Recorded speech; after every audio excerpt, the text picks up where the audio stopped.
Um, we don't have a huge amount of time.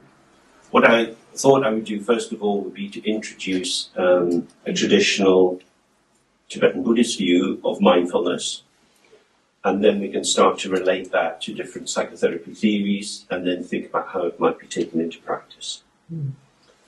Some of you might be familiar with the work of John Norcross, who was one of the early theoreticians of integrative psychotherapy.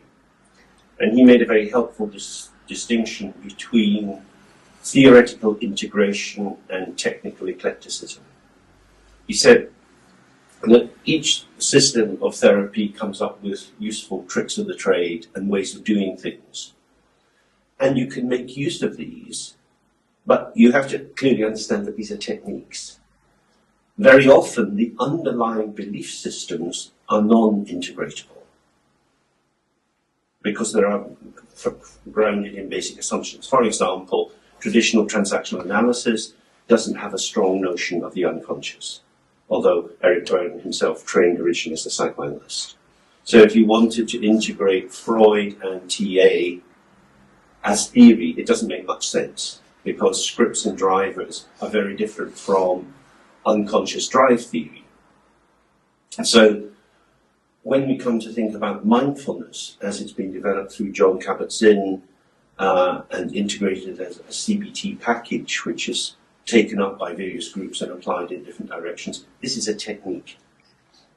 And many people then try to apply the technique into models where actually there's a disharmony in assumption. So one of the reasons for looking at the historical Buddhist origins is to try to see what is the basic view or orientation or paradigm out of which these practices arose, so that one can think more clearly, can you have a harmony between the belief and the practice of the traditional meditation practice, and how does that square with the way in which you go about sitting in the room with your clients? Because if there's a disharmony between the two, sooner or later, it becomes difficult. It's the same like in Gestalt. Generally speaking, Gestalt's quite open, welcoming way of working. You're working towards the contact boundary, and therefore there's a lot of sensitivity and empathic attunement. However, if you're going to request the client to engage in an experiment, you have to tell them very clearly in advance exactly what you're going to do, how long you're going to do it, what the likely risks are, and then you go into a more kind of field marshal view, and you direct them in the exercise, because you've taken on that authority. And then afterwards you review what you did and you get back more into a kind of flow of the relationship. So these kind of shifts are possible to integrate if you're very clear about what you do. But we have to recognize that if we're giving someone an instruction, we are greatly altering the power relationship. So if you're working, say, for example, in a Rogerian way, and then you decide to give someone homework, you have to think, well, what sort of a voice is it that says, I know what's good for you. If you do this, you will get some benefit. How do we know that? So these little micro moves are very important, I think, to keep an eye on. So that, because of course one of the things the patient or the client is doing is introjecting or internalizing the felt sense of how we go about doing our business. So if we're all of a piece, if we're integrated, then they're getting something that has a stream and a flow, and hopefully modeling that or coming into alliance with that will help them to integrate. But if we're demonstrating a fairly bumpy ride with a bit of this and a bit of that, that's likely to feed into the sort of fragmentation that we would normally call a neurosis. So that's just a sort of general background. In the Nyingma Tibetan tradition that I've been involved in for quite a while, generally think of four aspects: the view, the meditation, the activity, and the result. So the view is how you take up a reading of the world and your place in it. And then the meditation fits with that to try to bring it alive. And then you have a consequent activity when you're not sitting in meditation anymore, you're out and about with people. It's like, how do you carry on the quality of that? And that feeds into a particular kind of result. So, for example, one view would be this world's a fairly scary place. We're born into it, we haven't much of a clue what's going on. We have all our different ideas, but actually big bad things happen and we don't have much of a basis for stability. Inside that, we might think, according to the tradition, our own actions have consequences. This movement of cause and effect, commonly known as karma, means that whatever I do is going to come back to me in some way. We can't avoid the consequence of the actions of what we do. Therefore, I have to be more conscious and more responsible because it's resting on my shoulders. My future is determined primarily by my actions. It's not directed by the behavior of others. And clearly, that's very different from most modern psychotherapy. Although, if you read Klein, she's suggesting that the infant, probably even the fetus in the womb, is moving within an ocean of symbolic identification. So the newborn baby sucking on the mother's breast imagines in her constellation that through the breast is coming not just milk, but feces, penises, and breasts. And because these contents of the mother's body are coming into the baby starts to develop this paranoia that it's going to be punished for this theft. A bit like Prometheus' notion of stealing fire from the gods and then going to be punished. That somehow it is going to cost you. There's no such thing as a free lunch, not even if you're 1 week old. So inside that notion, that the baby has something innate in it. But most modern theories are thinking it's interpersonally developed and that the brain is developing in a communication with the environment. So if you are fortunate enough to grow up in a benign environment, you start to have the gradual integration of brainstem activity, amygdala, and then the frontal lobes. So that if you have secure attachment, according to the nature of the situation, you will have the activation of the appropriate part of your brain. But if you've had very difficult circumstances when you were young, you're probably going to have more intensity of brainstem activity, sort of primitive fight-flight. You're probably going to have a lot of muscular tension as well and very poor breathing, and that's going to activate a low-level adrenaline buzz running through you all the time, so the cortisol is going to be running, and that hyper-aroused state will be normalized, which is why, of course, people who've been unfortunate to have that situation, when they do have a triggering external situation, find the period of coming down from it much longer than someone, say, with what we call a secure attachment, and that makes them extremely vulnerable. Might start to see how a kind of meditation could be useful in that, giving the person a way of grounding themselves again. So, in terms of mindfulness practice, the view is that distraction is dangerous. If you don't keep your eye on the ball, not only will you lose phenomenological attention, that is to say, the optimal amount of connection through your senses with the environment will be diminished. So you will be making sense of what's going on with a very limited access to what is actually there. Does that make sense? Not only that, because you're not in touch with what's out there, you've got an over-reliance with what's in your head. So your historically developed maps are going to be overprivileged. And that mental world is one which leads to a lot of problems. I mean, it's the basis of a neurosis. Isn't it? So being depressed, being anxious means actually not being in the world. There is ongoing sensory deprivation if you're in your thoughts too much, because you're just not attending to what is there. And that distraction from the outer field of experience is usually also connected with distraction from the capacity to analyze the internal maps that you have. That is to say, one of the functions we have in therapy is to help people to see how these maps have been developed through time. Very often when people come to see us for the first time, they believe that their childhood's long ago. What's that got to do with my life now? I just want to get on with it. I keep getting in a mess. I don't know why. Can you help sort me out? And we're trying to say it's not innate, but neither is it just some kind of little hat that's been plopped on top of you. It is as if you are exactly these patterns.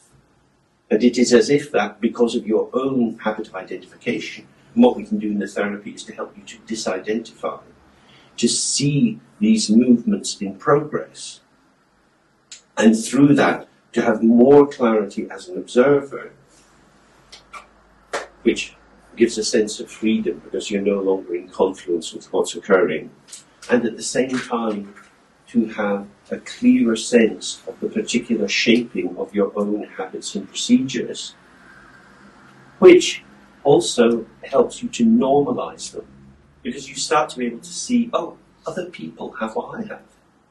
You know, for some people, getting a diagnosis is very helpful, because instead of thinking, you know, I'm crap, my life's always been crap, I'm useless, which is extremely self-referential and redolent in affect, you start to think, I'm anxious and depressed. Oh, I haven't invented these words. Go and Google it a bit, as people tend to do now, and you find out, oh, this is very common. 30 to 40% of the population in Britain are going to experience these things in the course of their life. It's normal, though unpleasant, to have these experiences. And that then allows a degree of management of the situation, because it's no longer some personal moral failing, but rather a set of habitual responses, which I've become party to, but are essentially understandable patterns of relating, just as we can understand why people smoke cigarettes. Usually, you know, people start as teenagers, they're a bit socially anxious, their friends are doing it, and so on. It's a way of joining in. You read on the packet that it's killing you, but the psychological function it started to take on, plus the biochemical adaptation, normalizes it in an unhealthy way. So as long as you're thinking, I'm a smoker, that's what I do, that fusional identification makes it very difficult to change. If you start to think smoking is something I do, then you've got a bit of separation. Smoking is something I do and it harms me. The notion it harms me is now starting to be used by yourself to push the thing away. I don't want to do this anymore. Whereas if you think I'm a smoker and it's harming me, it sort of sticks the dagger further into you. Does that seem to anyone here? So we want to have the separation in order to provide both a cognitive and an emotional clarity about what's going on. So space is very important. And in the Buddhist tradition, something very similar is good. The basic ideas that would be taken up for this level of analysis would be, firstly, impermanence.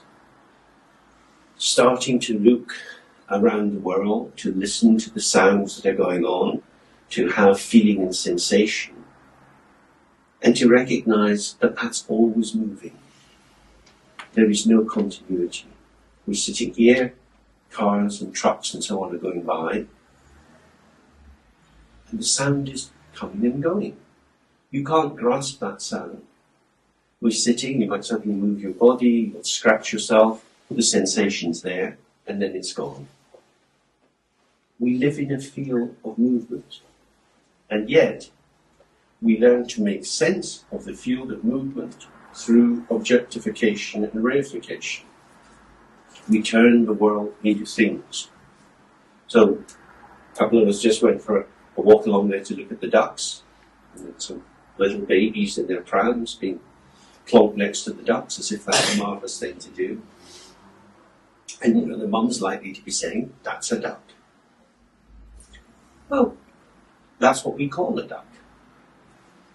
The idea that there is a duckness to the duck that the duck is internally defined as a duck, is what is given to children all the time. And they are empowered to have a sense that they can read the world. They know what's what. So naming goes with power. But it's the way the naming is done.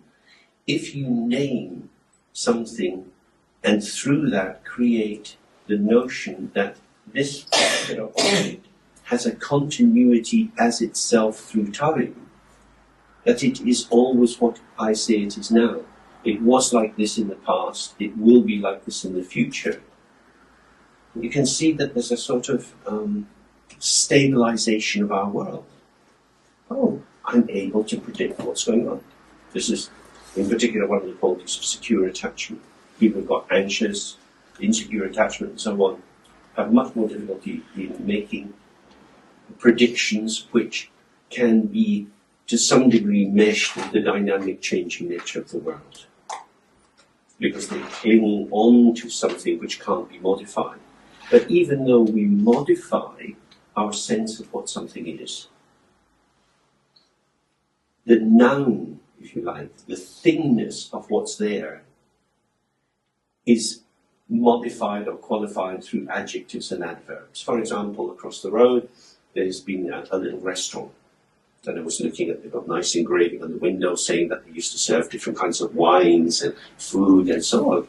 And now it's pretty empty, pretty desolate. So presumably, someone had a dream, a vision, they got some money from the bank, or they got inherited some money, tried to set up this wine bar, it's going to be great, they did the decor. Whew, big dream. And now it's gone. But the name is still there, because it's etched in the glass. And we say, oh, that used to be ... It was ...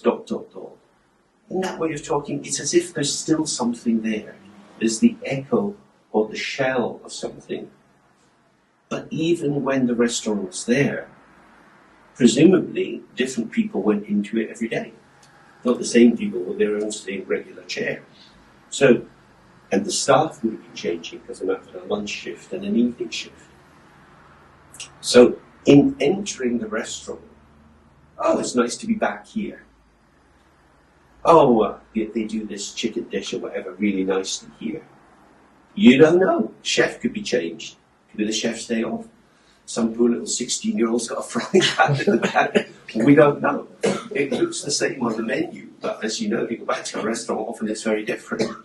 So there we see our desire for a solid, enduring substance, because it helps us to feel powerful.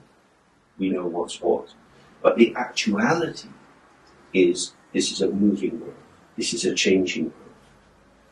And so, in fact, we could say we live in two different worlds. There is the phenomenological world, the world of lived actual experience, changing moment by moment.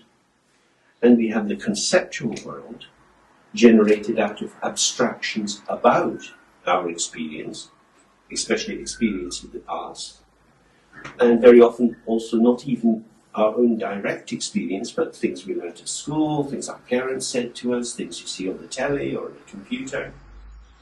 We lock in all this information. We inform ourselves, we give ourselves these shapes inside, and then imagine that that gives us access to things as they are. But actually, what we get is what is revealed in this moment.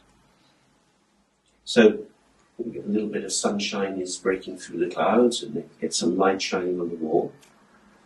I don't feel the same as me, but as soon as a wee bit more light arrives, I feel happier. I'm over 60 years of age, but a little bit of light shining on the wall can make me happy. It's like that, isn't it? You think, oh, where's this person's secure sense of self? But something as light as that, or hearing a blackbird singing in the morning, and suddenly the heart opens and lifts. We are very, very responsive. We are part of the world. So not only are all the phenomena that we experience impermanent, but we, the experiencer, are actually impermanent. That we are probably much more reactive than we would like to imagine we are. The sense of agency of the ego self is predicated on the notion, I am proactive, I'm living my life, I'm making things happen. But a lot of the time we're simply caught up in an integrated movement of cause and effect. You can slice it down in the middle and say object and subject, and that they interact as if there are two different things there. But, when the light shines on the wall and I feel a bit happier, I'm not deciding to be happy. I find myself being happy as a consequence of something which is happening to me. So my conclusion is arriving after the fact of the immediacy of the experience. So, a moving world and a moving personhood, a moving subjectivity. What can I rely on? This can feel a bit ungrounded.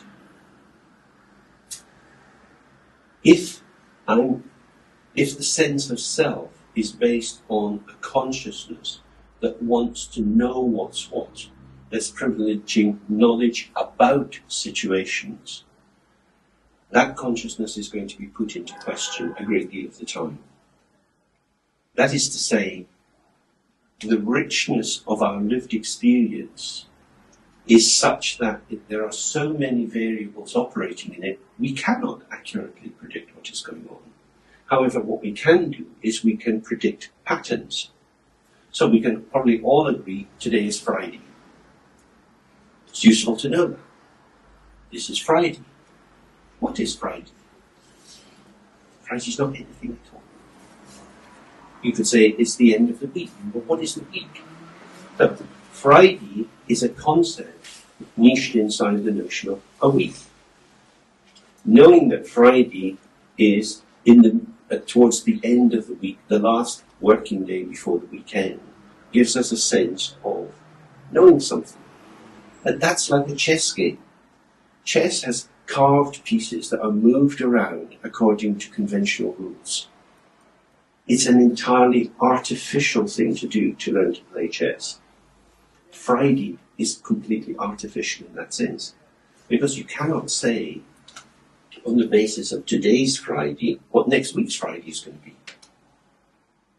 That day will be whatever it is in its actuality, with the weather and who rings you on the phone, or what you forget when you go out shopping, or what kind of day the kids have had at school, or what your plans you might have for the weekend. That will be, in its immediacy, moment by moment, different from what you have today.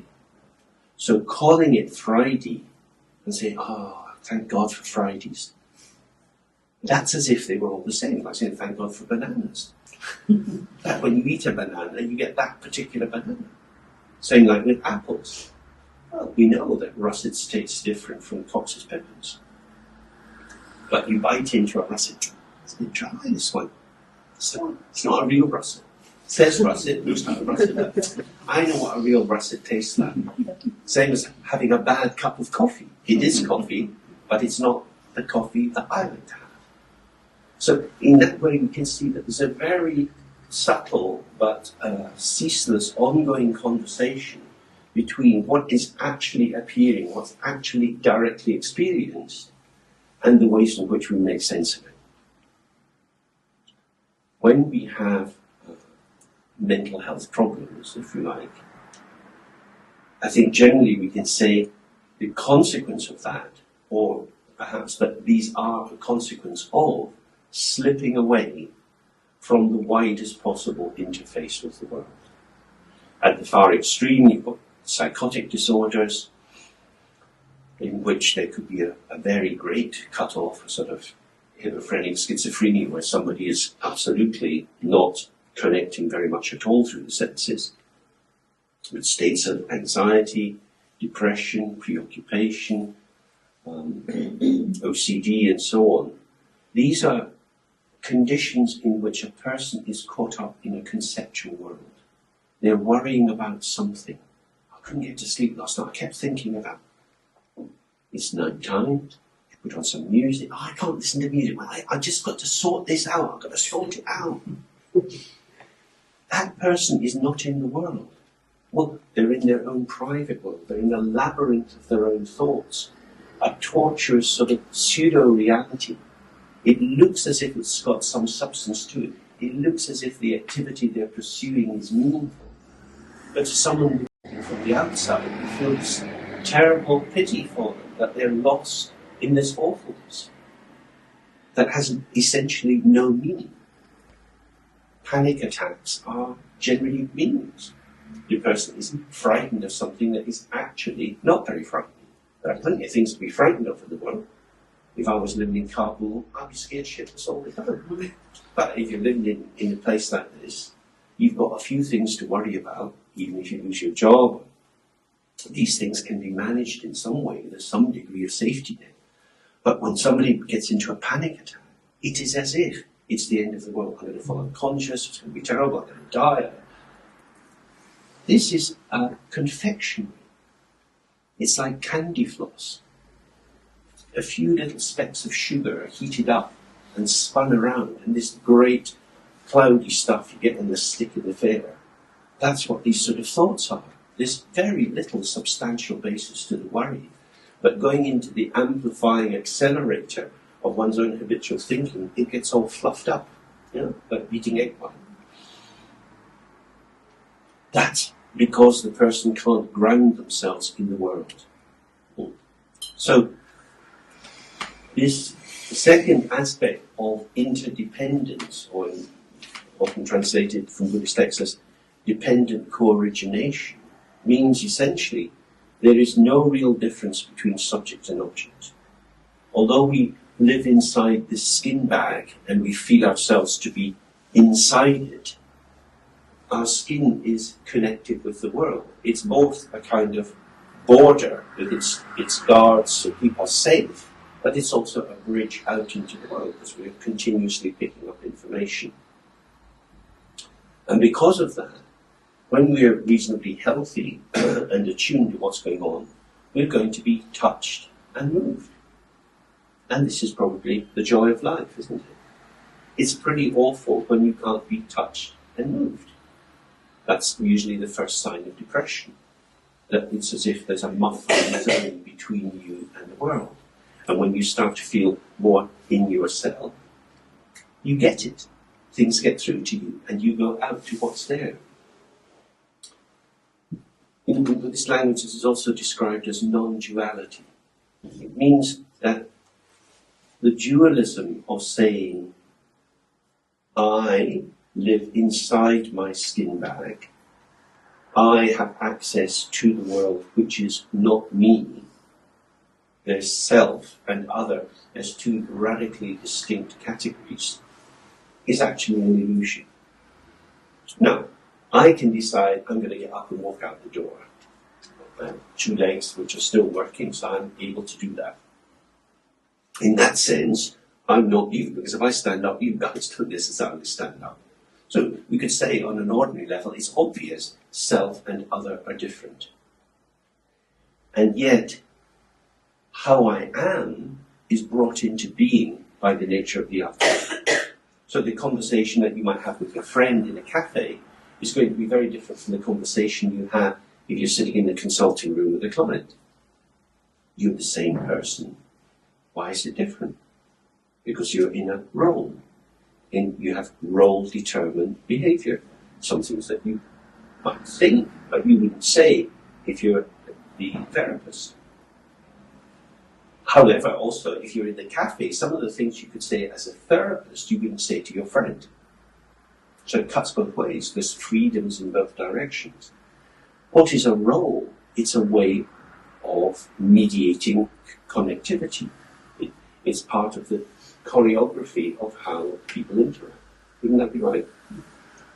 So, when are we not in role? Even when you're walking, say, by yourself, you go off and walk on the hills, the thoughts that you have are about people and places. These have to do with roles. That is to say, they are particularized formations.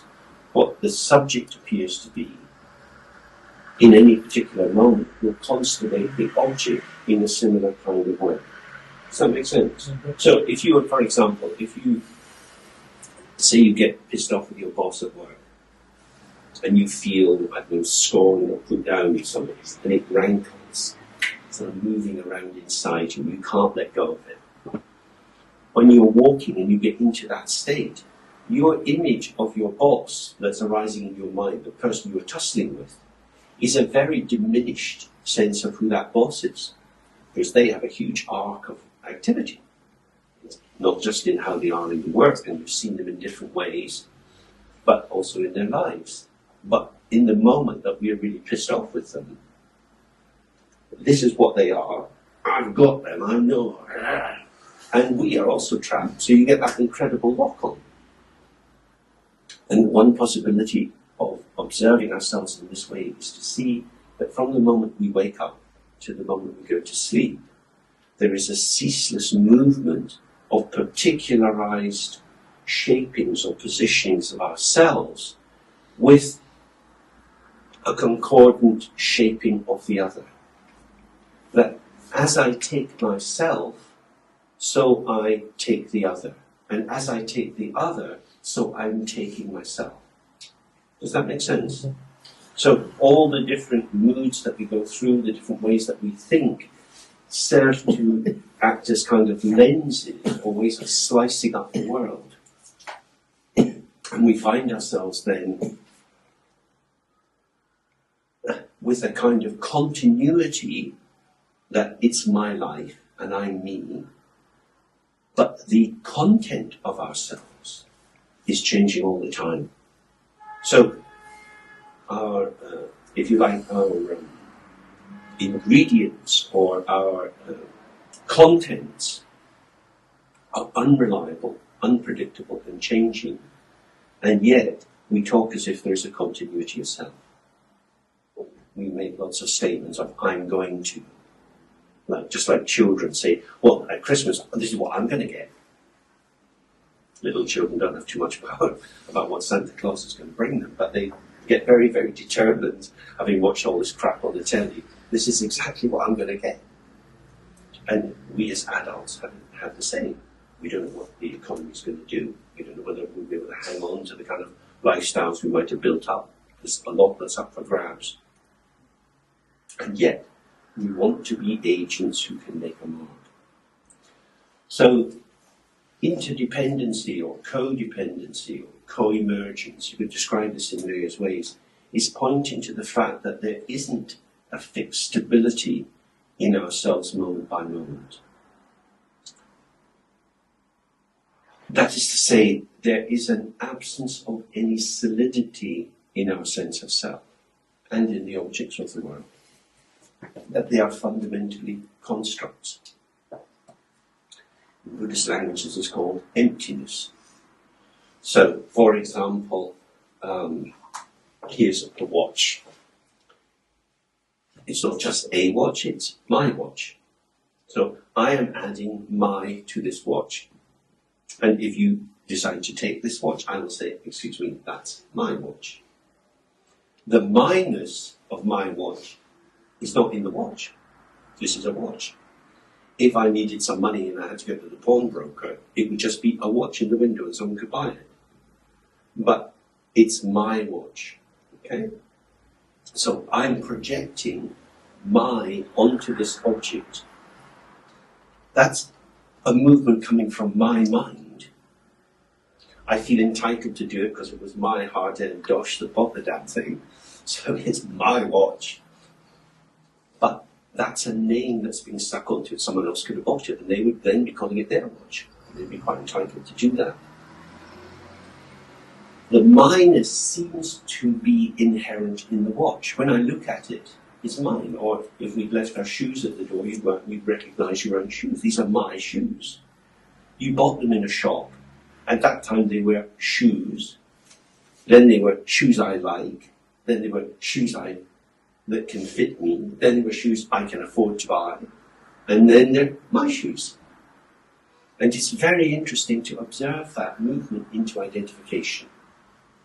Children of 3 and 4 tend to be somewhat obsessed by this, about what's mine and what's not mine, who can play with my toys and so on. Because it's an amazing thing, isn't it? To see something outside yourself as yours. and in their conversations, they're often saying, "Mummy, Mummy, Dad, Dad," because they're wanting to kind of assert, you are linked to me. I have access to you, and if I say, "Mummy, you have to stop and turn around and be with me. You don't have a choice." So I'm dependent on something which is not me, but only by really asserting it is me and taking it for granted can I feel secure, which is one of the difficult things sometimes in being a parent, that you have to accept that the child needs to take you for granted, and that when you do things for the child, they have no interest in saying thank you. Teaching children to say please and thank you is completely artificial, because the child needs to feel entitled. And one of the reasons they're feeling entitled is that they are projecting the happiness of their life, the security of their life, out into something outside themselves, outside their skin bag. And they need to then be damn sure that that outsideness is so linked to them that they will always have immediate access. Does that link with your experience? And we do the same. We do it with our watches, with cars, with jobs, and so on. We feel that this is mine. At the moment, in the hospital where I work, we're going through another reorganisation, and we'll have to apply for our jobs and so on. And I've been with some colleagues in a little department for about 20 years now. And we keep talking about our department. It's not ours at all. We have no rights at all over this. And we need to keep remembering this when we meet management, because otherwise we become very emotional. They're trying to destroy our world. But it was never our world. It's a world that belongs to the NHS. We have always been squatters in someone else's world. We have very little in the way of rights. You get a bit through employment law. But we feel it's our department. We have all these memories. The managers haven't been there. They haven't done it. We've done it. It's ours. But it's not. That's an illusion. So that form of attachment, the fantasy that somehow I have an ownership, a sense of my domain in the world, and therefore rights over it, and therefore the right to maintain the predictability of that situation, is one which can bring us a lot of grief. Because actually, it's revealed to us again and again, that's not true. Divorce rate in Britain is between 40 and 50%. People come together, they're together for a while, then they break up. That brings a lot of pain for them, for the kids, and so on. But security is very difficult to achieve. We don't know what's inside our bodies. We could go for some test, and suddenly we've got some very difficult disease. How we thought our life would be suddenly reconfigured by this information. There is no solidity in anything. Solidity is a fantasy created by our own projection. Our way of dealing with our anxiety is to try to make the earth, the world, more stable. So a traditional way of thinking about this would be to think of the 5 elements, where we have earth, water, fire, wind, and space. The 3 middle elements, the water, the fire, and the wind, are clearly very dynamic and moving all the time. Earth seems more solid and secure.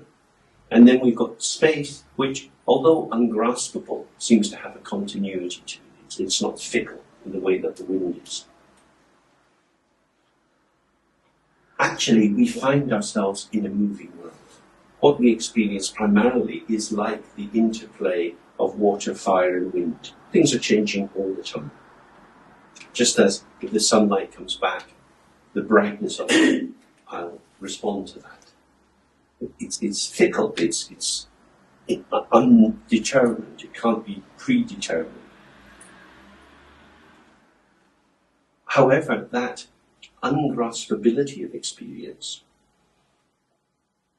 means that unless I find a way of living exactly in the moment of the unfolding of the experience. Like if you were playing music, unless you could really kind of be on the beat, or if you're singing in a choir, if you don't kind of get the moment when you have to come in, everything goes off.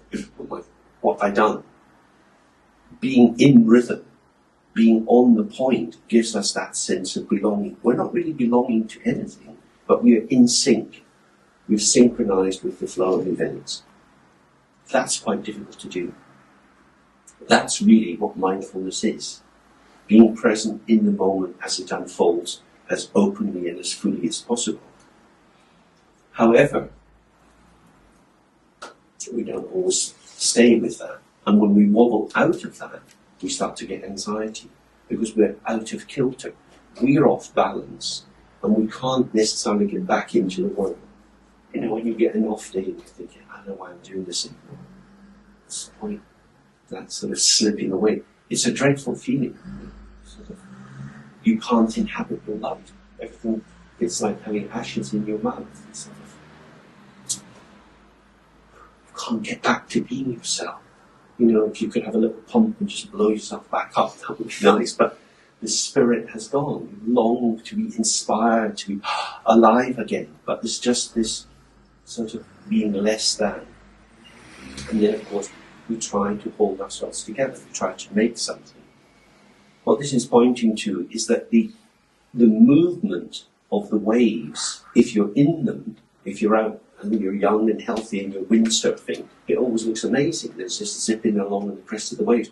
But if you're a tired swimmer in the open sea and you can't see land and the waves are splashing in your face, it's very different. Because then you feel the waves are against you. It's the same with fire. It's good for heating and cooking and so on.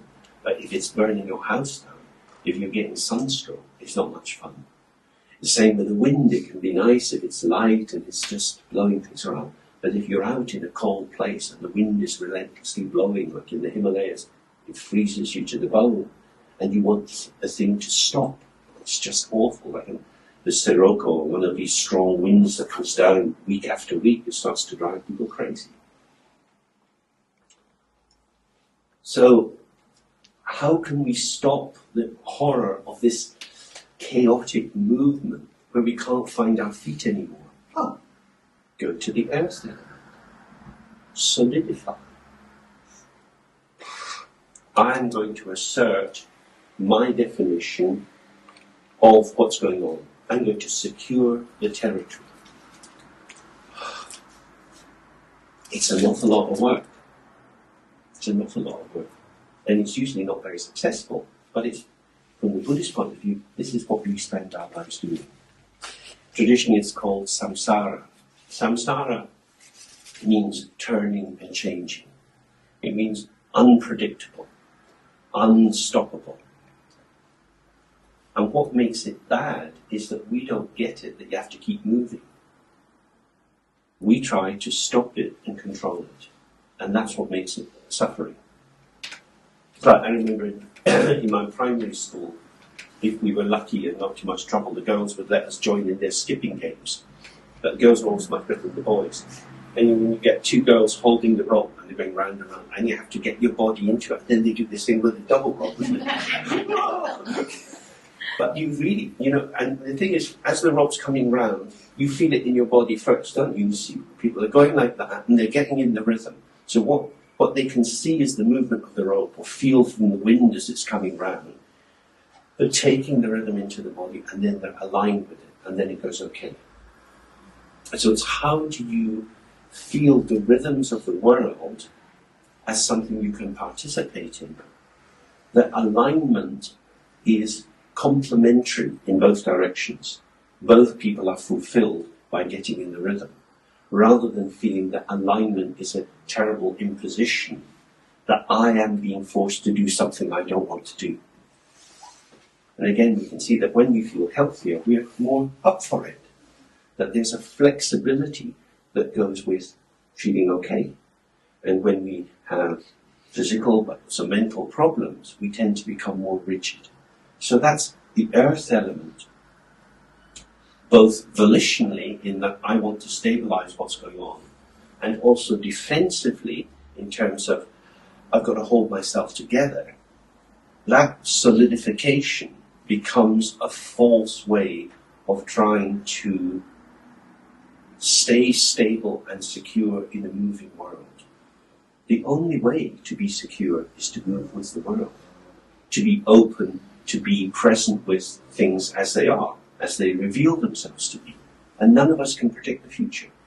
Nobody knows what will happen to the euro. Because of that, nobody knows what will happen to the pound. So nobody knows where to put their money. It's just not knowing. That not knowing is not new. When I was a kid, my mum would sometimes talk about being in the war and the bombs that were coming down in Scotland. It was just years and years of not knowing. You never knew at night if the sirens were going to go off. When the bombs were coming down, you didn't know if they were coming your street or someone else's street. There was no way to arm yourself against it.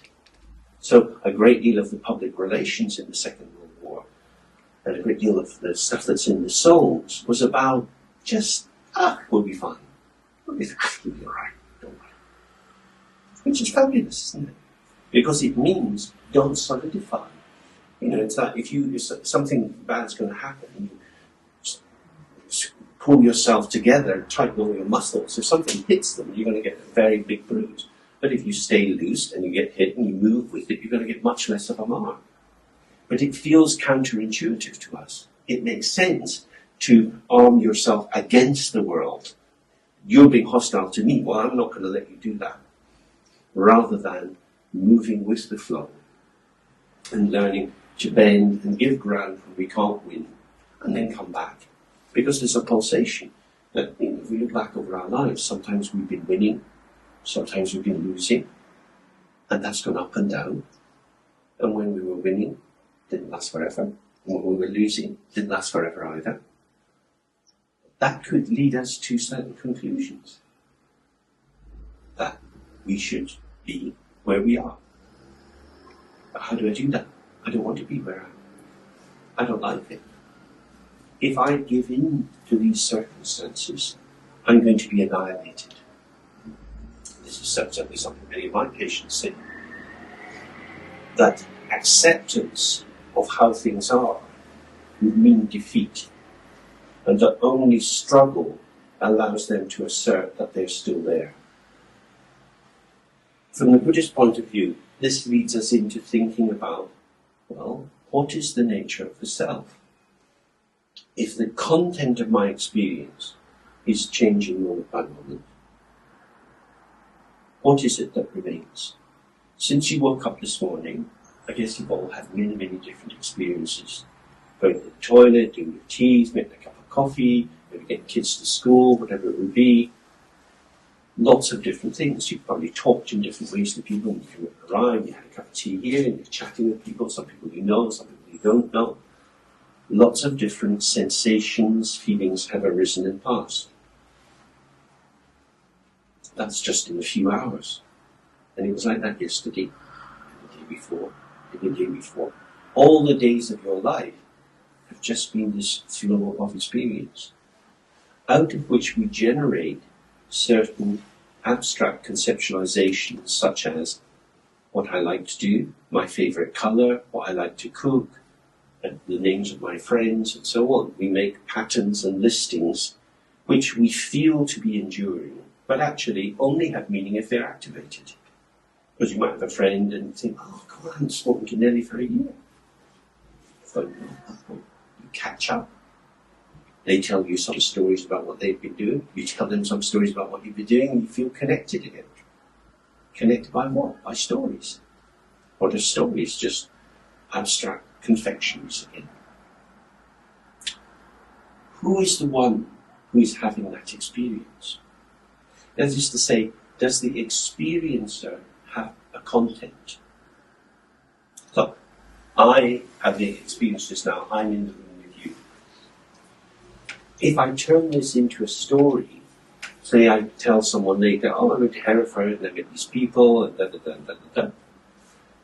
I, James Lowe, born in Scotland, had this experience. So I can start with some narrative basis. I am who I am. There's history that I can pad around that.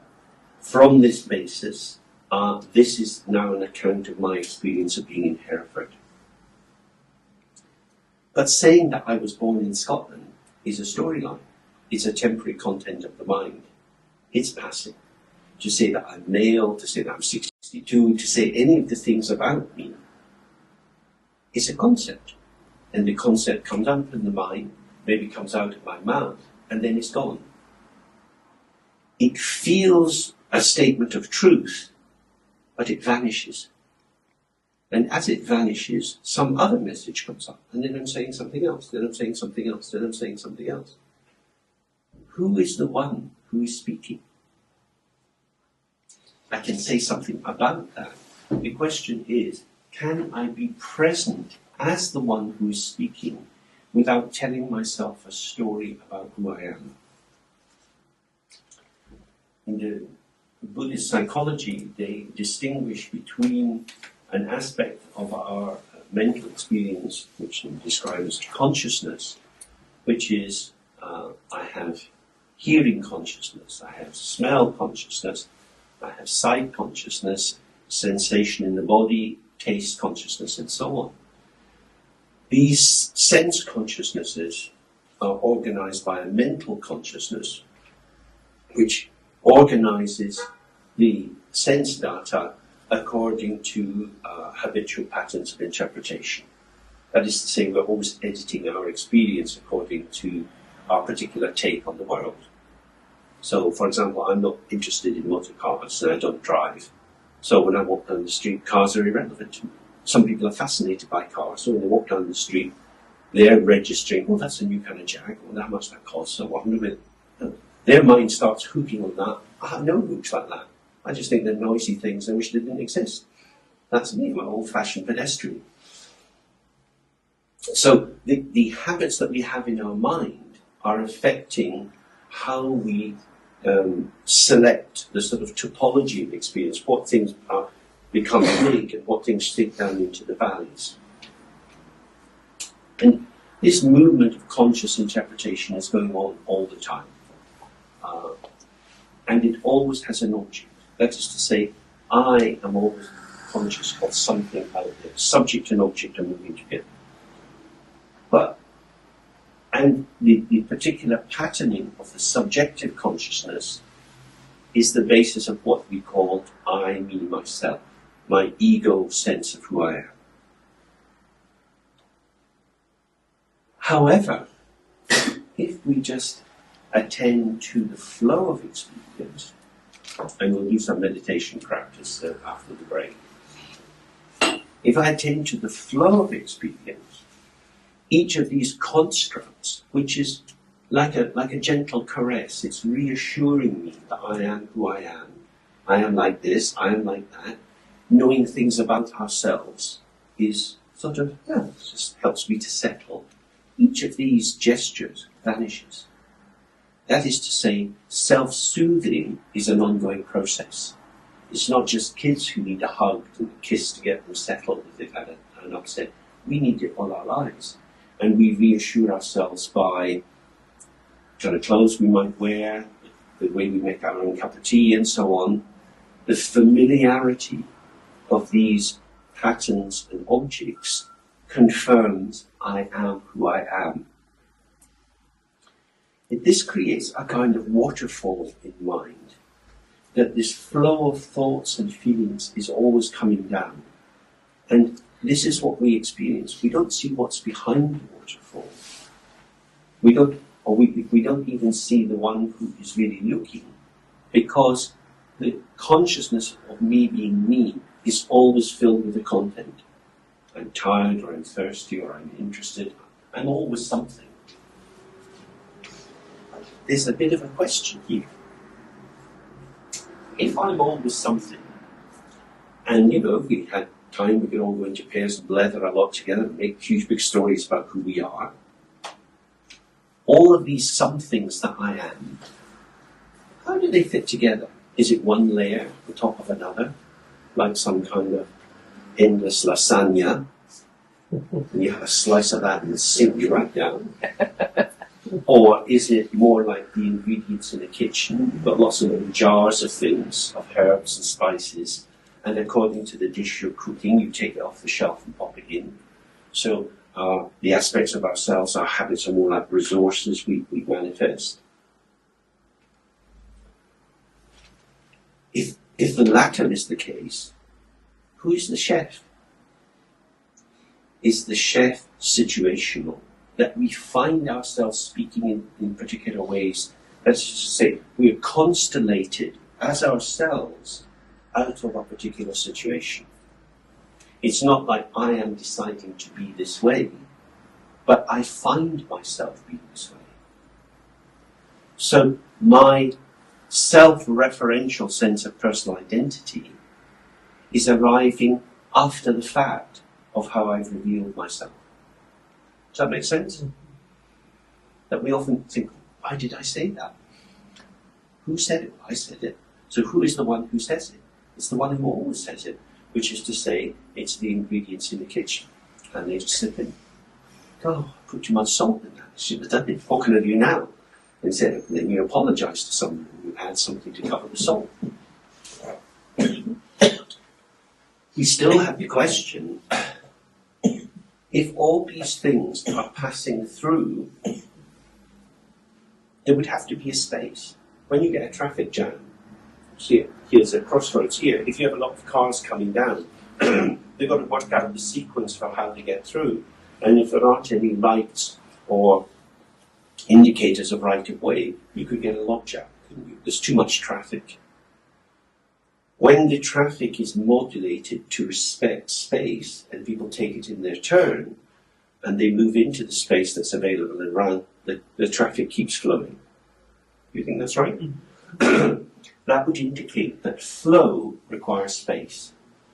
You get a traffic jam when there's a loss of space, which then blocks the flow. From the point of view of the Buddhist teaching, the mind's nature is essentially space. We are not a thing. It is the very empty spaciousness of the mind which allows the movement of the wind and the fire and the water, our thoughts, our passions, all the different kind of experiences we can have. And also the statements of our concretized sense of being ourselves. The earth element is included because the earth element is also dynamic. This is the whole thing. If you say something very definite about yourself, I don't like this, I've never liked it, you know me, why do you keep giving me this shit? I don't want it, take it away. This is me. It'd be unlikely you would say that all day long. Near where I live in London, there's a ranter who sometimes gets on the tube and he gives everyone an earful for half an hour. Now he probably can get into that state for quite a few hours every day. There aren't many ranters in the population. When we get an intense definition of who we are, and it feels absolutely non-negotiable, after a few minutes it's gone. We're on to something else. Is that right? Mm-hmm. When it's there, it feels absolutely definitive about who we are, and yet it's gone. In that way, we can see that the earth element also is dynamic and situational. The fact that it has a oomph, that it has an impact, that it can really bash into other people or bash into ourselves. For example, when these poor people who get into cutting themselves feel overwhelmed and they feel they have to cut themselves, this thought, I can't bear it, which seems absolutely non-negotiable, leads them into that cutting. And then, after they've done the cutting, they feel different. It's a bad cut, a little bit of A&E, and they're done, and another story goes on. But the actual feeling of the non-negotiable overwhelmingness, the absolute facticity of that experience, doesn't last very long. Because, actually, it's a temporary structure, and they have, developmentally, they lack the capacity for self-soothing, so they can't bring themselves down from the state of arousal. And that's the heart of a lot of DBT work with young people who get into these states. How do you self-soothe? Well, if you've got the baby that's upset, you soothe it by distracting it. Once you check out that the baby's not crying because they're sick or bad in some way, you do anything you can to get them out. You sing them a song, you throw them down, da-da, and then one suddenly they're caught. They're taken out of themselves by something else that's going on. And then they're back in the flow of life. And that thing that was really preoccupying them is gone. They've dropped the fixation on that which seems so real. The palm just opened and life goes on. So that's what a great deal of meditation is designed to do, is to help the unhelpful narrowing down, grasping, shrinking attachment, the over-identification with a temporary phenomena as if it was telling the absolute truth about my existence. It's allowing that to relax and open so that you can feel still the whole range of human emotion. You can feel joy, envy, desire, all sorts of things can arise, but they arise and they pass because there's space for them to move through. We're not saying this is intolerable. I can't be if I feel like this. Or when I feel like this, I am no longer myself. Goes back to George Kelly and personal construct theory.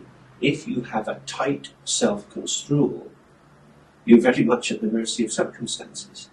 If you have a relaxed construal of yourself, then you've got room to maneuver.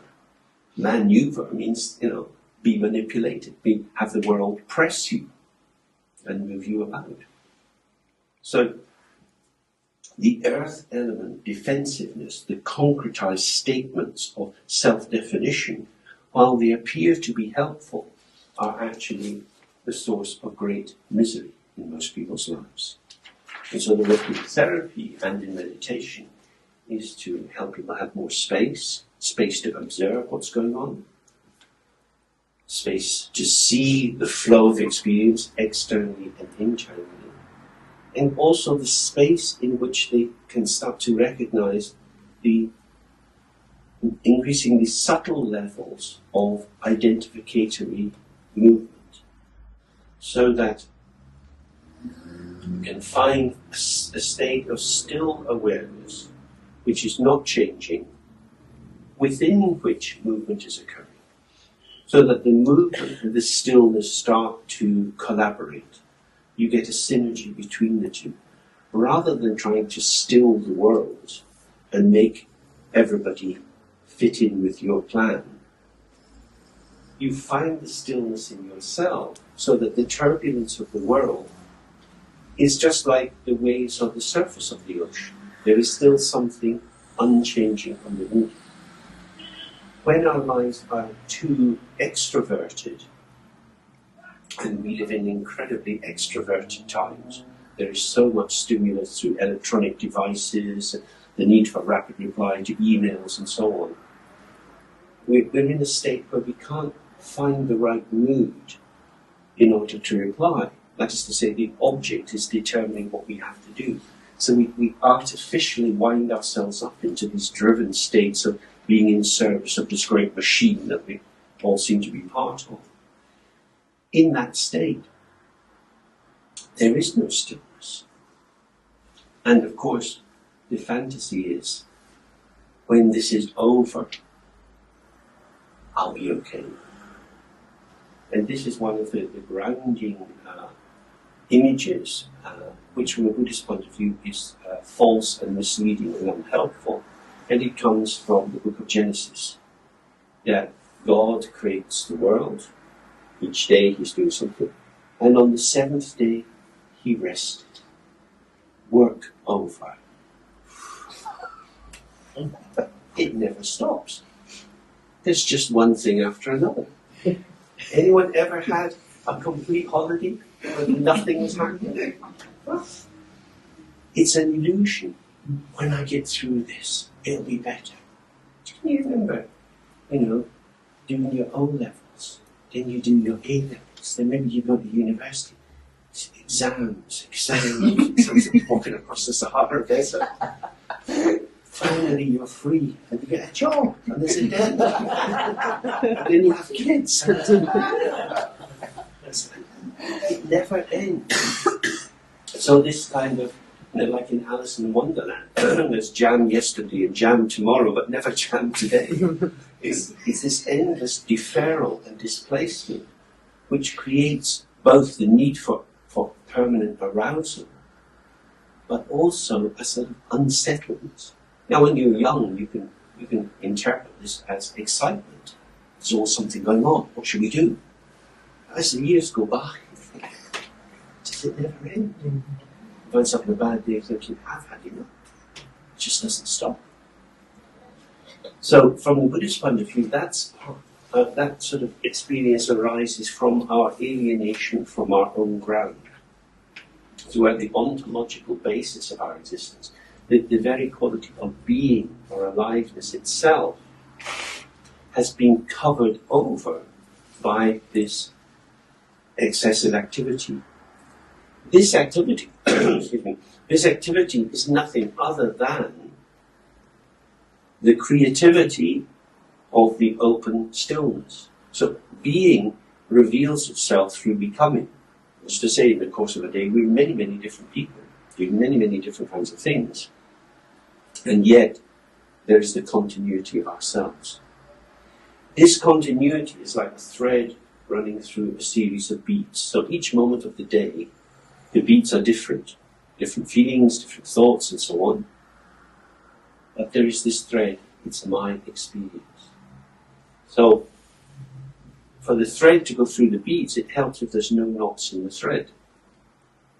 We want the thread to be as bland as possible, because it's simply the sphere or the domain which is supporting the manifestation. It's the very emptiness of being which allows the fullness of life.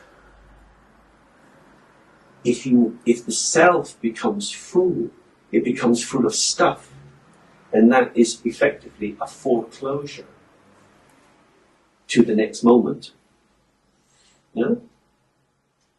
Some of you may have had the experience of having a longest journey in a car with a whiny child in the back seat who's complaining, I don't want to be here, I'm not going, I'm not going to do anything. It's not a very pleasant experience. The child doesn't want to be there. They say, why do I have to do this?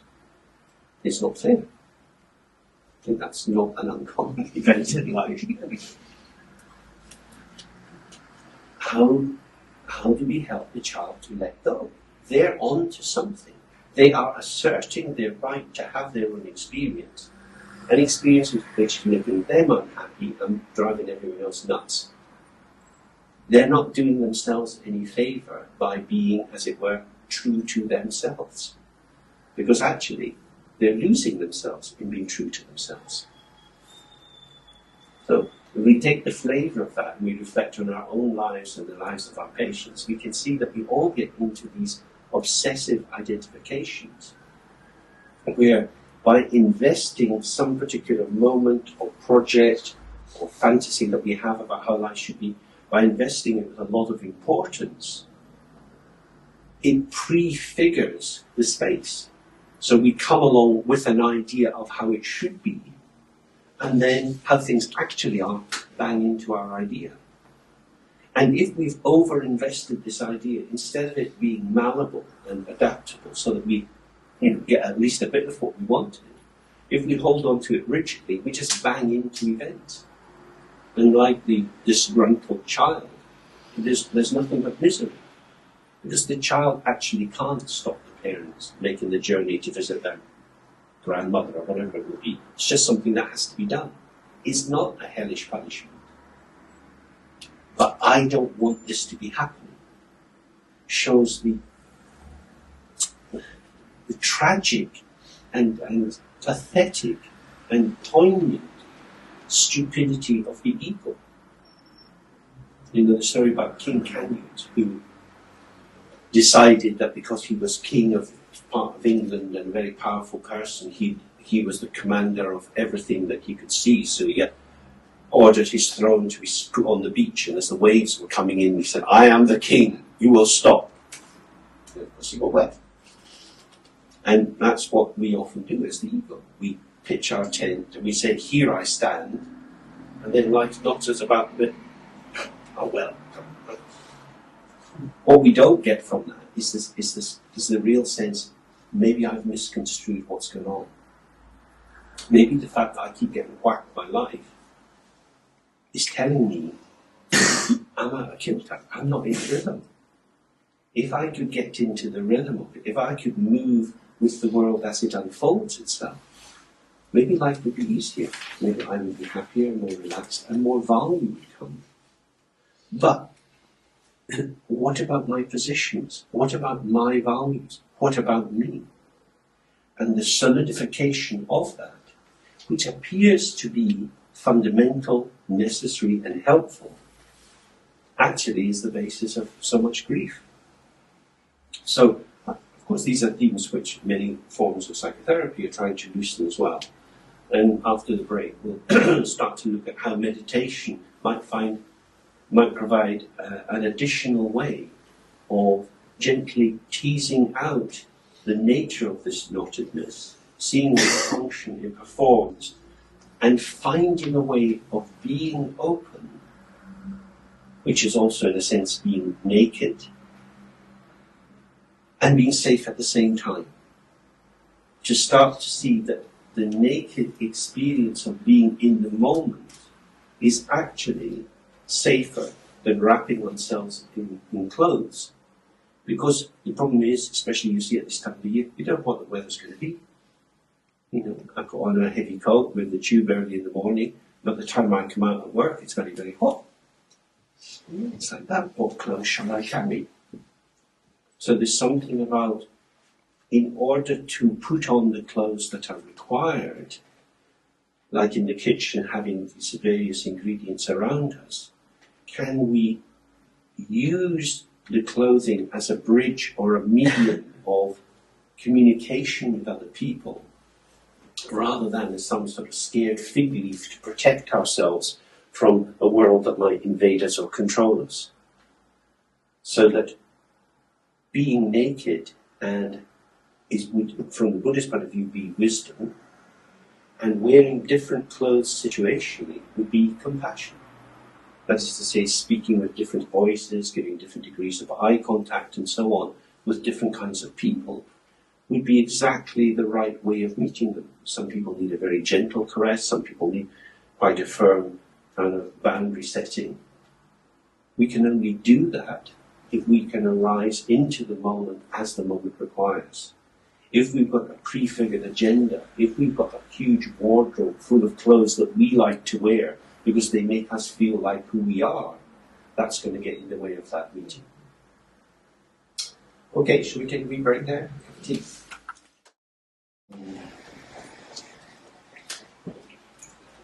Psychological life. What we might find in ourselves, and certainly in many of the people we see, is a movement between a fusion with events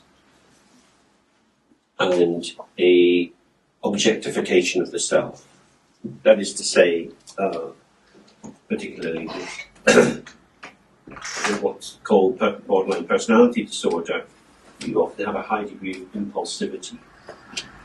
So a feeling arises in the person, I just have to, or I don't care, I'm going to, and there's an abandoning of the self into whatever that aroused place would be. To cut themselves, to get drunk, to walk with a stranger, whatever it be, just sort of throwing themselves into it. So in that sense, the subject and the object fuse together. After that event, there's often the state where the person goes into a kind of self-hatred, I dare do that, I'm so stupid, in which you see this intense duality.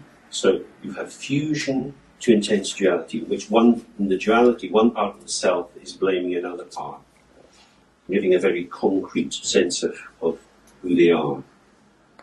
What's missing is the middle point of being able to see what is arising. The integrated field of experience is not actually us inside our body looking out at something out there. It's an integrated field in which what we call out there and what we call in here is part of the same phenomenal actuality. This is what's happening. So I'm feeling like this in this situation. Where will I position myself in order to have some clarity about that? If I fall into the experience, it will carry me away. If I try to stop myself in a strong way, I'm likely to go off in another spiral, because I've now gone into a mental world of beating myself up. So I want to be able to position myself at a crossroads in which the arising field of experience in which I am participating is revealed to the observing self, or the aspect of awareness, so that we experience ourselves as simultaneously both the, if you like, the medium in which the whole field is registering itself. I'm in touch with what's going on, and I'm in touch with the possibility of mobilizing into that field. What is the point of the mobilization? To put it in another language, if you think of subpersonalities or self-states, that when we become fragmented in ourselves, the intolerability of the situation is usually based on poor intrapsychic communication. That is to say, the capacity of some aspects of myself to comfort myself, to reassure myself, is not strong enough to put an arm around the bit of me that's feeling, I just can't bear it. That's, with personality disorders, that's often a very hurt and wounded part from early on in childhood. And it's really sort of buzzing.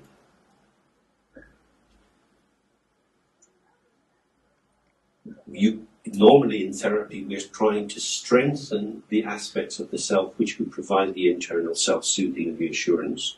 And we do that by building up more intrapsychic communication, which simultaneously requires more interpersonal communication. Because you can use either route. You can get people into keeping diaries about themselves or catching them in the moment and helping them to see what's going on. But you can also encourage them to look around the world and see how external events impact them. Because the more sense you have of the toing and froing, the movement of self and other in the world, it feeds into having the sense of the different aspects of your self internally. So intrapsychic communication and interpersonal communication are part and parcel of the same thing. If you get poor communication in one, you're going to get poor communication in the other. From the point of view of meditation, we approach this in a slightly different way. The main goal is to become calm and clear. That is to say, we're working directly with the felt experience of the observing self, not on the basis of practicing on trying to see what's going on and tracking the various moves that are occurring all the time, but of taking a simple focus and trying to refine a felt sense of it. So some of you will be very familiar with what's called shamatha or shine, or calming the mind. And we can do some of this practice just now. It's quite straightforward. Sit in a relaxed way so that your skeleton's holding your weight. Lower back fairly straight, and you can feel the weight of your shoulders coming down. You put your hands on your knees or in your lap. Generally, the head is tilted just very slightly down. The gaze runs down the line of your nose. Tongue is in your mouth up on the hard palate. And that helps the breath and saliva to circulate okay. The gaze is, the eyes are not very wide open, neither are they closed, just a little bit open and looking down. And we're sitting here, we're all alive, which means we're all breathing, which means the breath is coming in and out through the nostrils. We simply focus our attention on the flow of the breath. Unless we do suddenly die, the breath will keep moving. So there's always something to attend to. And the key thing here is you develop a clear intention. I am going to focus on my breath. That is to say, for the purposes of the next, say, 10 minutes, there is nothing more important than following the breath. That's a sort of organizing intention. Then we take our attention and we direct it towards that intention. Whenever you find that your mind has drifted off and you become caught up in some other thoughts or feelings, as soon as you recognize it, just very gently bring it back to the focus. We're not interested in where our mind has gone, what sort of things were arising, simply on coming back to focusing on the breath. Are there any questions about that before we begin? Okay, let's try it for 10 minutes or so.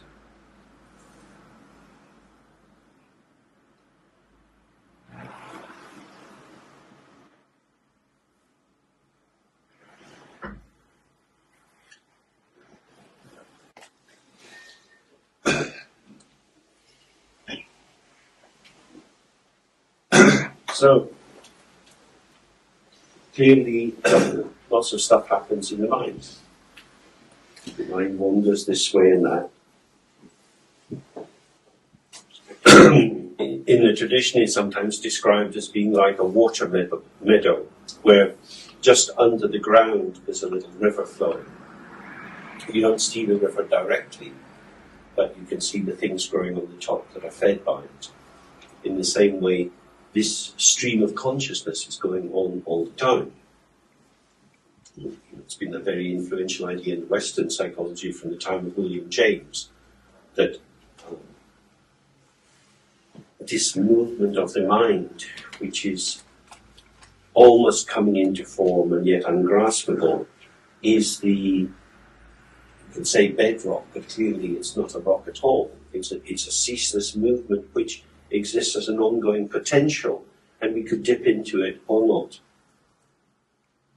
The function of this practice is not really to completely still the mind, but to help us to be aware of this flow of potential, and the fact that if you have a clear focus of attention, it provides a protection against that.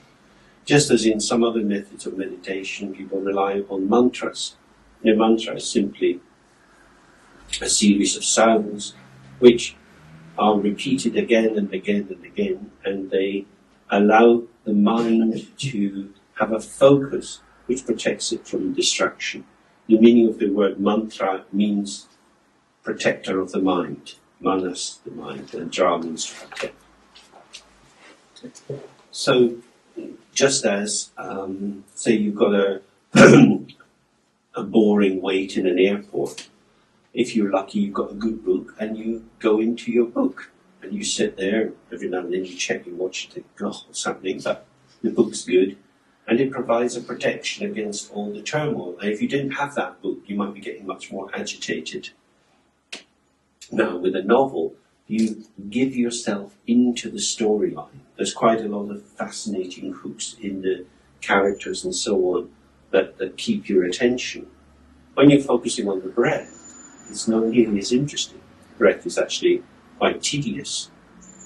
So it gives us the chance to increase the sense from the subject that my attention, the clarity and quality and force of my attention can be determined by my own subjective intention and not by the quality of the object. You know, kids often say that, don't they? You know, you say, you know, what's geography like? It's shit, it's boring. Teaching's boring. Well, you can't get through the exam. Yeah, it's boring. Now, they're saying very clearly, the object field doesn't have enough hooks to hold my attention. They're blaming the object for the lack of bridging across. And what you have to try and encourage them to do is to find a way to make it fascinating enough. And if not, to have enough fear of failing the exam so that you're going to keep redirecting your attention out onto the object. And this is very important clinically, because an impulse to binge eat or to cut yourself or to have a fag or whatever it would be the person is struggling with is very fascinating. It's very interesting. This is a well-oiled groove. This is something which has a lot of habitual investment, and it seems highly meaningful at the time. If you're going to resist following that, do you need something to cling on to, which could be a map of the procedures, it could be a remembrance of the consequences of what would happen, a kind of setting of the sequence of cause and effect. Well, you've done this in the past, did you get any benefit? No, we just need to remember that, and so on. That gives something to hold on to. The advantage of developing clearer attention means that in the moment where this tempting melange of sensation, affect, and cognition is arising with strong hooks that seem to catch you, you can allow these hooks to relax by your non-participation. I mean, usually with habits it's a bit like Velcro. The two parts, the arising of the object side, the phenomenon moving in the mind, and the quality of our attention just lock in. We surrender into the object. And this kind of practice is designed to give us more capacity not to do that. Not as a resistance that is based on pushing it away as if it was something bad, but rather getting a midline, a middle way of neutrality. It's just stuff. That it is my habit, my habitual investment in this particular form that gives it its shimmer. Because if we look around the world, we see lots of people don't do what I do. How come they're not interested in doing this thing which I feel I have to do? That's proof that it's not in the object. The power isn't in the object. The object is not inherently shiny. I, through my particular constellation of responses and beliefs and projections, I myself am making this shiny.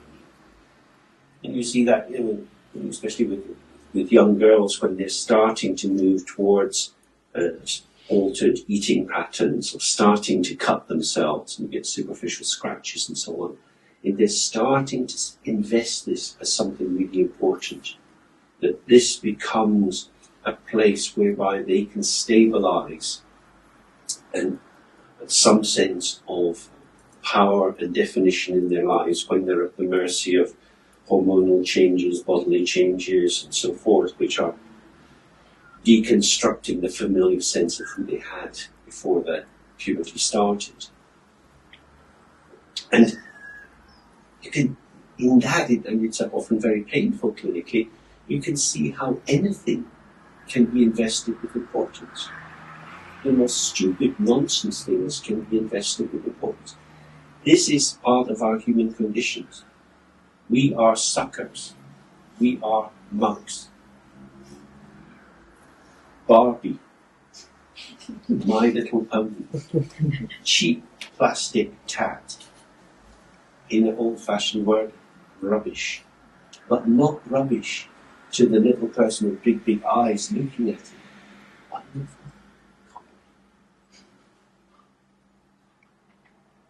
They are putting their imagination, their sense of vitality and meaning into this object. This shows us something very, very important about the mind. The mind is the maker of meaning. Meaning doesn't exist out in the world. So again, this is very similar to an existential reading, isn't it? That we're thrown into a world in which everything is available as a potential, but we ourselves have to find ways of constellating, of shaping events so that they start to sing for us. The second move, of course, is we then forget that we have done that and feel that the thing is a necessity in itself. I have to do this. But you're choosing to do it. No, I have to do it. I have to, get this new doll or this new football card or whatever it would be. And then later, I can't eat. No, I'm not going to do it. I can't. Why not? You were eating last year. You used to love this. You insisted you had this at least once a week. No, why don't you want to eat it? I can't. And you can see there that this can't is being invested with a meaning which is dislocating the child from the ordinary interaction with the world. When we talk of the terrible twos, it's as soon as kids start to come into language, no becomes immediately invested with a lot of power. As soon as the child realizes that they can block the flow of intercourse, it becomes very powerful. I don't have to. That we actually develop our sense of individual identity by resisting the facticity of interdependence. That we are actually participants in a shared field of activity, and our identity, which is moving and changing, manifests according to these situations. But in order to assert the primary status of my own being me, the meanness of me, I have to say no to you. No, I'm not going to do it. I don't want to. I don't have to. You can't make me. This is some unpleasant teenage conversations. That's the wobbly ego inside that is asserting its capacity to define itself. And in extreme cases, it goes into cutting, getting drunk, glue sniffing, and whatever it would be, which have a double move. They're both ways of asserting identity and dissolving identity. And why is that possible? Well, Buddhism would say it's because there is no inherent self-nature. The self is not a thing. It is a particular patterning which requires nurturing and maintenance moment by moment. And that continuity can be put into question at any time. We might suddenly get a bad diagnosis from a hospital encounter. We could be in an accident. Somebody close to us could die. All sorts of things could happen that completely, radically redefine our sense of who we are. How can that happen? Because there is no real basis for what we have done. In the Bible, the recommendation is don't build your house on sand. Get something stable and secure. But as we were looking before the break, maybe there isn't anything secure. If you look to the object to be secure and reliable, what we find is that the subject's relation to the object changes. Because actually, all the objects that we see are interpreted. There aren't neutral objects out there. If we look around this room, I think it would suggest to you it's impossible to have a pure perception. Because if you just look at the various things, the different surfaces and so on, you will have a response to them. You both see them, but is that, or you experience them, but is that experiencing, as it were, pure, or is it already subtly interpreted? Are you editing what you give more or less attention to? And then you formulate an opinion about it. So, for example, there's the temperature in the room. Different people will experience that in different ways, according to the nature of their body, the kind of clothes they're wearing, various things that go on.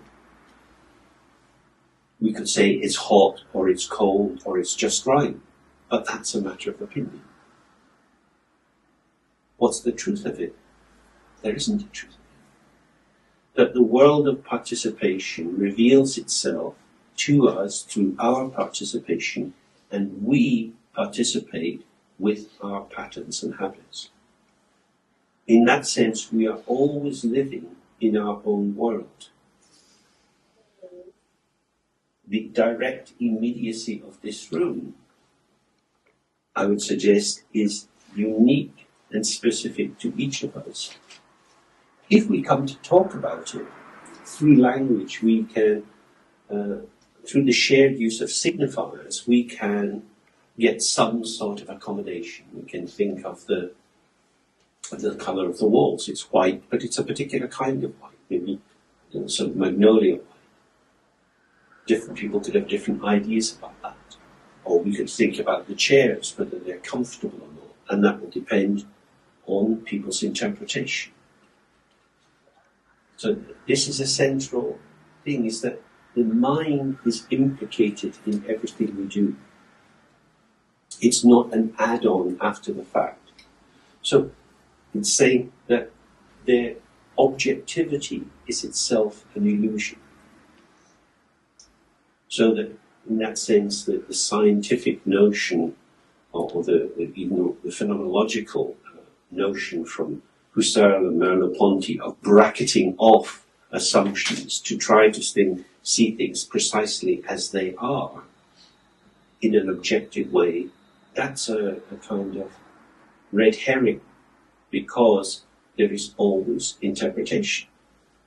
It's always how we take it, and we take it according to causes and conditions and circumstances. So the key focus then is,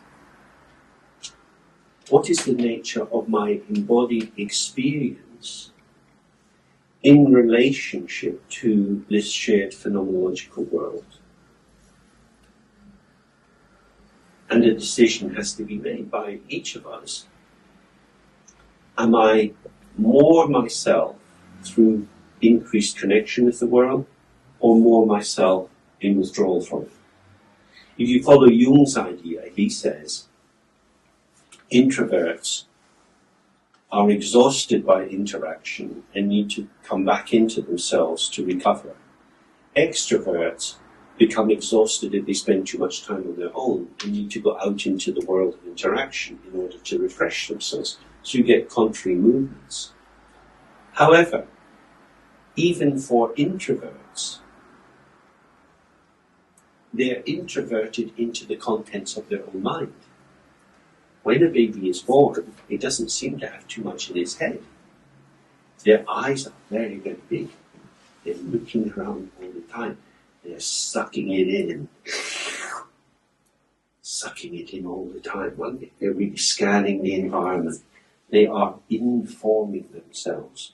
So even the introvert who doesn't want social interaction is simply up in the lumber room of their mind, wandering around with the old furniture that they introjected at earlier stages in their life. It's actually interpersonal debris that they are rearranging as if it was personal stuff. So, when we sit in the meditation practice, we become aware of being distracted, of going after these various thoughts. In some schools of meditation, they would say, well, you have to keep practicing until you're not distracted. And that is a useful quality, but it can take a long period of time. And you probably need very stable conditions. For people like ourselves, who are living in the world, who have lots of demands on our time, that's probably not going to be so possible. Perhaps the key thing for us is to be aware of this potential that comes in the mind as a resource rather than something which undermines us.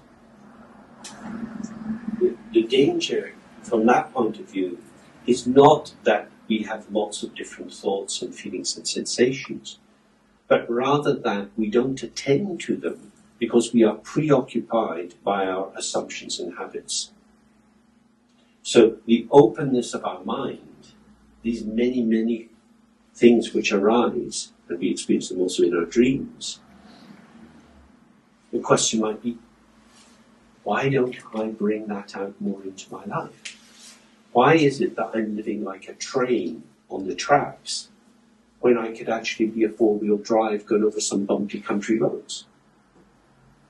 What is this habituation, this way of being inured, this way of familiarization that creates a kind of blinkering that, well, I'm just me, this is how I am, and therefore this is what I'm going to try to maintain. The self-construct is being over-invested, and so again we're slipping into the earth element as a kind of, if I can maintain this stable definition of who I am, I'll be okay. So I'm seeking to edit out the things I don't like, get more of the things that I do like, in order to maintain the sense of continuity of the shape of myself. This requires an awful lot of effort. The other possibility is to, as we were looking before, to see that this stuff couldn't be flowing through my mind if my mind was full of stuff. The mind is actually, has two main aspects, spaciousness and flow. The flow of experience, which is ceaseless, and the spaciousness of the awareness, which offers the hospitality to the flow. The traditional example of this is a mirror. If we had a mirror on the wall, each of us in turn could go up and look at our faces in it and get some experience of that. The mirror would show each person's face. When person number one has looked in it, their image was in that mirror. Person number two is now coming. They have to get some magical cleaner, maybe like this whiteboard cleaner, and rub the reflection of person number one out of the mirror. Is this true? No. As soon as person number one vanishes, their reflection goes with them. Like these signs you get out in the country, take your litter home with you. So take your reflection home with you. You're no longer looking in the mirror, reflection's gone. So it is the emptiness of the mirror which allows each reflection to come. If the mirror was accumulating these images, it would get filled up. This provides a kind of working definition for the difference between our conscious self, our habitual notion of an ego, which of course does get filled up. We do get overload. We're going to say, I've had it, back off, give me some space. That's what we think, give me some space, because it's getting too compressed. Awareness itself is always spacious. So what we're talking here about is the fulcrum point between tipping into the preoccupied, busy consciousness that's ducking and diving and trying to maintain its familiar forms, and a more spacious awareness which can offer hospitality to the flow of events. Or maybe sometime on a summer holiday, you go into a village square in some nice country, and you sit in a cafe and you have a cup of coffee and you just watch life going by. It's nothing to do with you. You see people who look happy, people who look sad, you overhear other bits of people's conversations. Let them get on with it. It's just stuff. This is a way of approaching being in the world, is to recognize I myself invest or divest phenomena with importance. The meaning and value is not in the object. If I don't even understand the language that these people in the village square are speaking in, it's nothing to do with me. I don't have access to the language that they have, and because they inhabit that language, they are building up together these narratives and banging into each other or moving easily together. That shows us it's a construct. It's artificial. It's not given. The non-givenness of things means you can start again. Like these boards, you write on them and then you wipe it off and it's gone. when we attach to a form and say, this is me, we resist it being wiped off. Because we believe I exist as a substance in the world, a world which is full of movement, and therefore being substantial is a bit dangerous because things can bang into me. And that's true. But we also exist as an openness within which there are many, many possibilities. And if we're too tilted over to the aspect of form, shape, habit, pattern, we forget our potential. Sometimes you might do that if you do some spring cleaning or you go up to your attic and you suddenly see some paint. You think, oh, I used to paint. Oh, why I stopped? I used to do that. What happened to the bit of me that did that? It's still here, but now it's a latency. It's a potential. It could be activated. It's me, but I'm not activating it. In that way, the more sorted we become in life, there's a real danger of entropy, of the system sealing itself off from the world around, and then gradually the energy in it, whatever we call it, libido, chi, prana, starts to go down. And life is safe, stable, but a bit monotonous. We maybe have gone around the block enough times to think that a bit of manic excitement's not such a good idea. So then the question would be, how can we tease it up and have a bit more fresh air without doing something which would be really undermining or destructive? Which is the central question. How can freedom and form operate together? In the Buddhist literature, this is described as form is emptiness, emptiness is form. That is to say, the shapes of the world have no real substance to them. They are empty of an internal definition. However, they do have a definition. So, this is my watch. The minus of the watch is something I project into this object. And so, actually, the watch has no my watchness to it at all. This is an illusion. But nonetheless, it is my watch, and I'll put it on my arm at a certain point. So it's both devoid of my watchness and redolent of my watchness. It's got both. Things are full of themselves and empty of themselves simultaneously. Because the self of anything is a particular formation.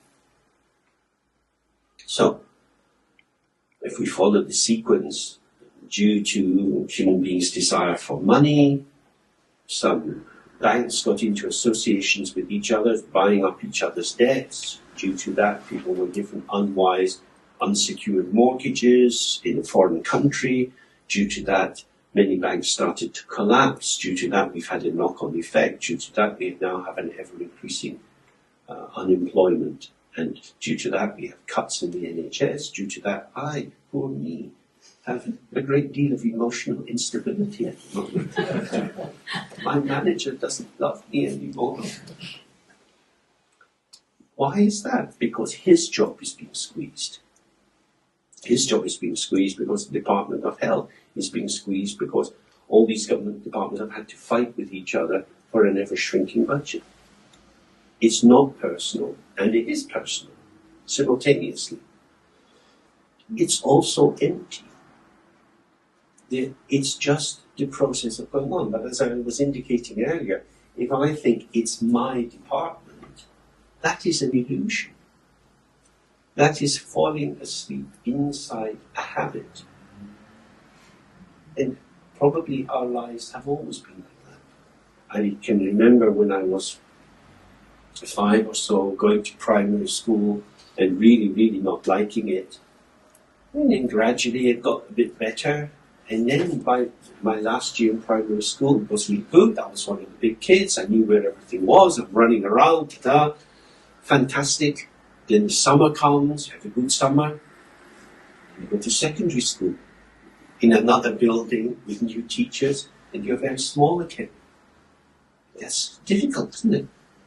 And that's what happens all the way through life. You get to a point of maximum clarity. This is my domain. I know what's what. And then you knock out the door. So this is the essential thing here, is to be mindfulness, is to be mindfulness of the flow of existence. Not to try to transform the flow into something stable, but to work with the flow. So essentially we're mindful of the patterns of movement. And we're best able to do that if we're not trying to grasp them or turn them into something which they're not. That we allow them to change. We allow ourselves to change. We get older, and as we get older, our bodies change, we're less able to do things that we used to do. And so the self-construct that we have has to change as well.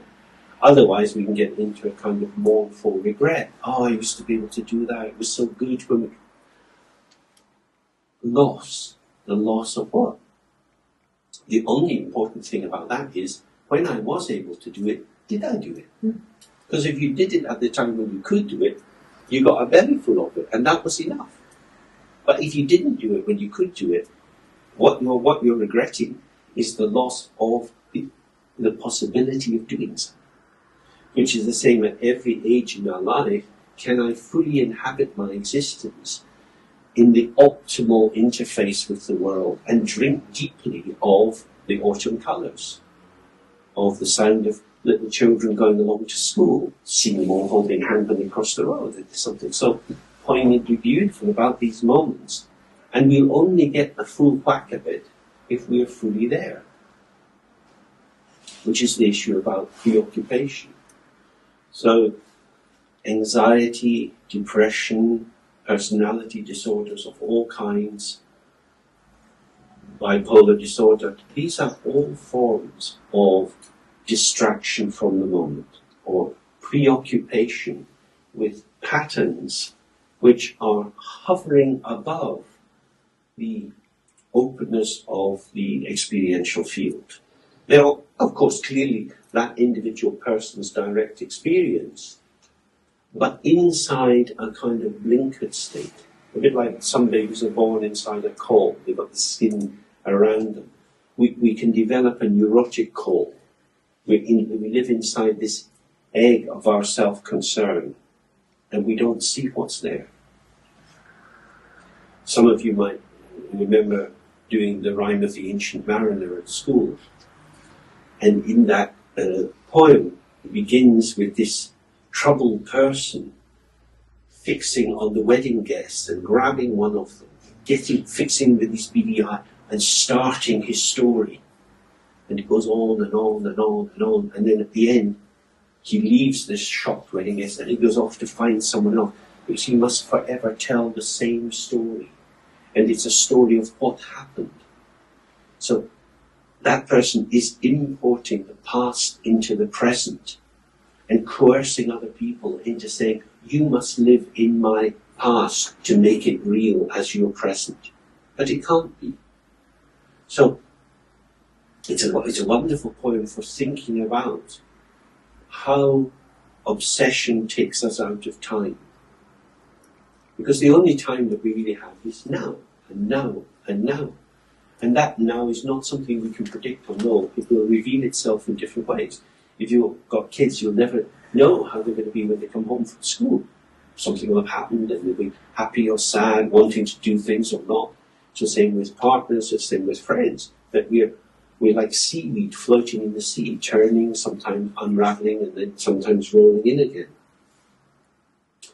But the obsession is a kind of blanking off against that.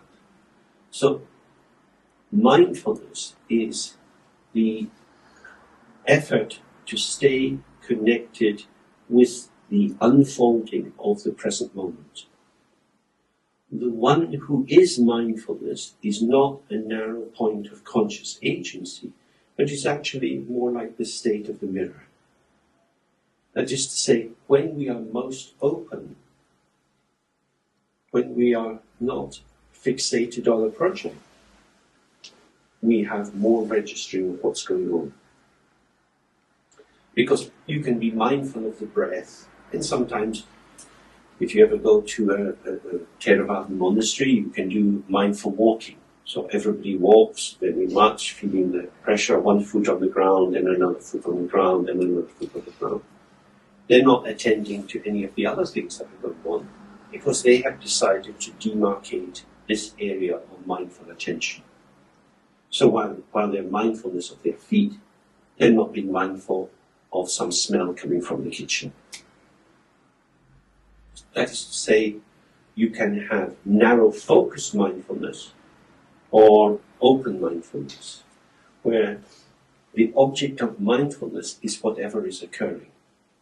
In one kind of practice, you have a prefigured agenda. I'm going to pay attention to the breath going in and out, or to the movement of my body, or the content of proprioception, sensation inside the body, to emotions, to thoughts. That is to say, before the moment arises, I know what I'm going to attend to. Or we can relax and open to whatever arises. So, we could maybe do a little open practice now. Sit in a comfortable way. And here, you don't need to do anything. Just be present with whatever is occurring. So we don't have any agenda. We're not trying to focus on anything. We're just going to allow whatever comes to come.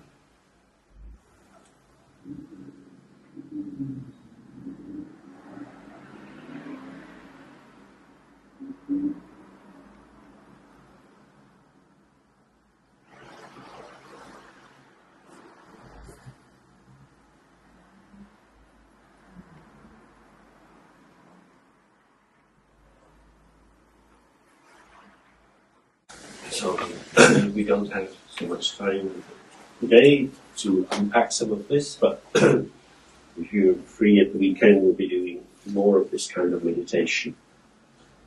One of its functions is to help us to see, again, this difference between these two aspects of the mind. Before I was offering the analogy of beads being strung on a thread. There are different kinds of threads. The most usual thread we have is the narrative thread. So we're sitting here, stuff's happening, we hear a car outside, something going on. And there is a subtle thread that says, this is happening to me, or I think this about this, or I like, or I don't like. So the sense of an individual I, a particularized self-subject, is being run through the middle of each of these moments, and that gives the sense of personal continuity. The more we do it, and we're just sitting, we hear the sound coming and going. We can say car, and we can relax a bit more, not even say it, there's just sounds coming. Thought and feelings arising. This is me, I'm having this experience, I'm bored, I don't know what to do, this is stupid, whatever kind of thought is arising. It just goes by. We see, if I inhabit the thought, it becomes like a little tent, and I'm in it for a while, and I hang up my paintings and so on, and this is all. And then it's gone. And then another little construction, then another little construction. The narrative of the self, which feels like the continuous thread running through the beads, is itself actually just another bead. Because each time we constellate ourselves as the owner of the experience, the one who's judging or commenting on the experience, I like, I don't like, it takes on a form, and then that form dissolves. And then something else comes, and then something else comes. So it's much more like the emptiness of the mirror. And the reflection arises as the inseparability of the subject and object. So we hear a noise. It's a car. It's a car is my subject interpretation of the noise that I hear. Both of these are movements. It's not as if I'm sitting in my castle, central control, CIA headquarters, identifying alien invaders or our voice of one again, which is the kind of hopes and fears of life, but rather what I seem to be centered in as I me myself is actually a movement. The object sound is moving, my interpretation, my response is moving. So who am I? If I'm not the story I tell about myself, is there nothing there at all? I can't find anything, and yet I'm still here. The emptiness of the mirror is what allows it to be full of reflections. The fact that our self is not a thing, doesn't have a stable or predictable shape to it, allows it to take on many different formations. If it had a fixed shape, that would be impossible. And then we can see, in mental health area in particular, when we over-fixate on a particular shape for the self, that blocks all the other possibilities, the possibilities of releasing and allowing new patterns to arise. So this is really the central point for this morning, is to open to experience that the continuity of awareness is not resting on any fixed proposition or memory or assumption, for all of these simply arise and pass. It's something unspeakable, and yet it's always there. That the center of our heart is an openness which is ungraspable. It's not something we can appropriate. I can say, this is my right hand that I'm moving around just now. This is my nose. If I say, this is my mind, it's not the same. It doesn't have a shape because it's the basis for shape showing. We point at the mirror, but when you look into the mirror, you don't see a mirror, you see a reflection. In the same way, your own experience is this ceaseless flow. You can probably think back to when you were 5, and then 7, and then 10, and you've got memories of these different times, different shapes of your body, different enthusiasms, different friends. Each of these was a phase of constellation, of patterning, and it's gone. And yet you're still here. Are you here primarily as these accumulations of memories, or are they evoked according to circumstances, who you're chatting to, and they pass through as well? That the mind is actually an open awareness, devoid of fixed content, and therefore able to show everything. From the Buddhist point of view, this is the unification of wisdom and compassion, because the less filled I am with my own predictions about who I am, the more available I can be for others. So if we go back very briefly to think about Carl Rogers, unconditional positive regard means not entering into judgment about other people, just being open to them. This is very much what we're talking about.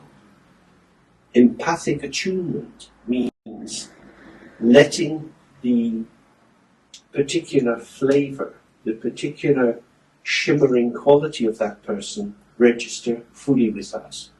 It's a way of, we go out to meet them, but we also open to receive them. And that's right, empathic attunement is sort of somehow something of both of these. We allow how they are to be present with us. We could never really say, I know what you feel. That's a bit colonial in some way. But we can certainly be with them. So that's the nakedness of the mind. I'm not projecting onto them. I'm not trying to fit them into some interpretive template. Then thirdly, we have congruence.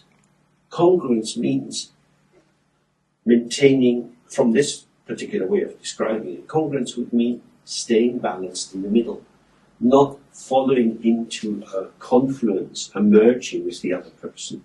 So I'm not just sort of out there in them, nor am I back in my own thoughts, judging and thinking about them, but I'm with them in the beat, so that I arise to meet the other person for the other person. You know, it's like if you've had a bad day at work and you come home and you get into a fight with your partner or friend, you're displacing something that doesn't really belong there. So the more naked, the more open and fresh we are, we won't have these displacements. Sufficient unto the day becomes sufficient unto the moment. If we are fully in the moment, then when that moment's gone, it's gone. But we haven't retroflected, we haven't swallowed our words, we haven't repressed, we've just been there. And we've met the moment with the energy the moment required. Not too much, not too little. That's a wonderful feeling, isn't it? You know, sometimes you can really get a good heart-to-heart chat with a friend and you feel really met and they're energized and it's something very beautiful. So the possibility of meditation is to support that availability into the field, meeting it without agenda, but with the finesse of being fully attuned to what's there. Yeah. Okay, so it's time for lunch. Look a little bit more at some of the clinical implications.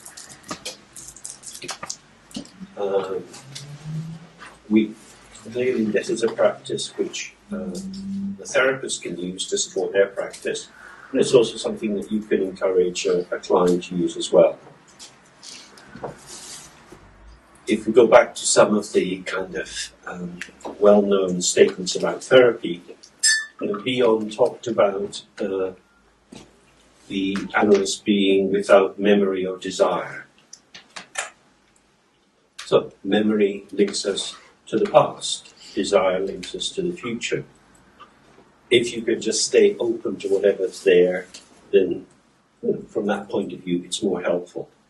Because it's the introduction of the agenda, which tends to be an ego agenda, which can pull the therapy back to the very sort of surface level of kind of trading stories and can block something else being opened up, whether you think of that as the unconscious or a state of natural awareness.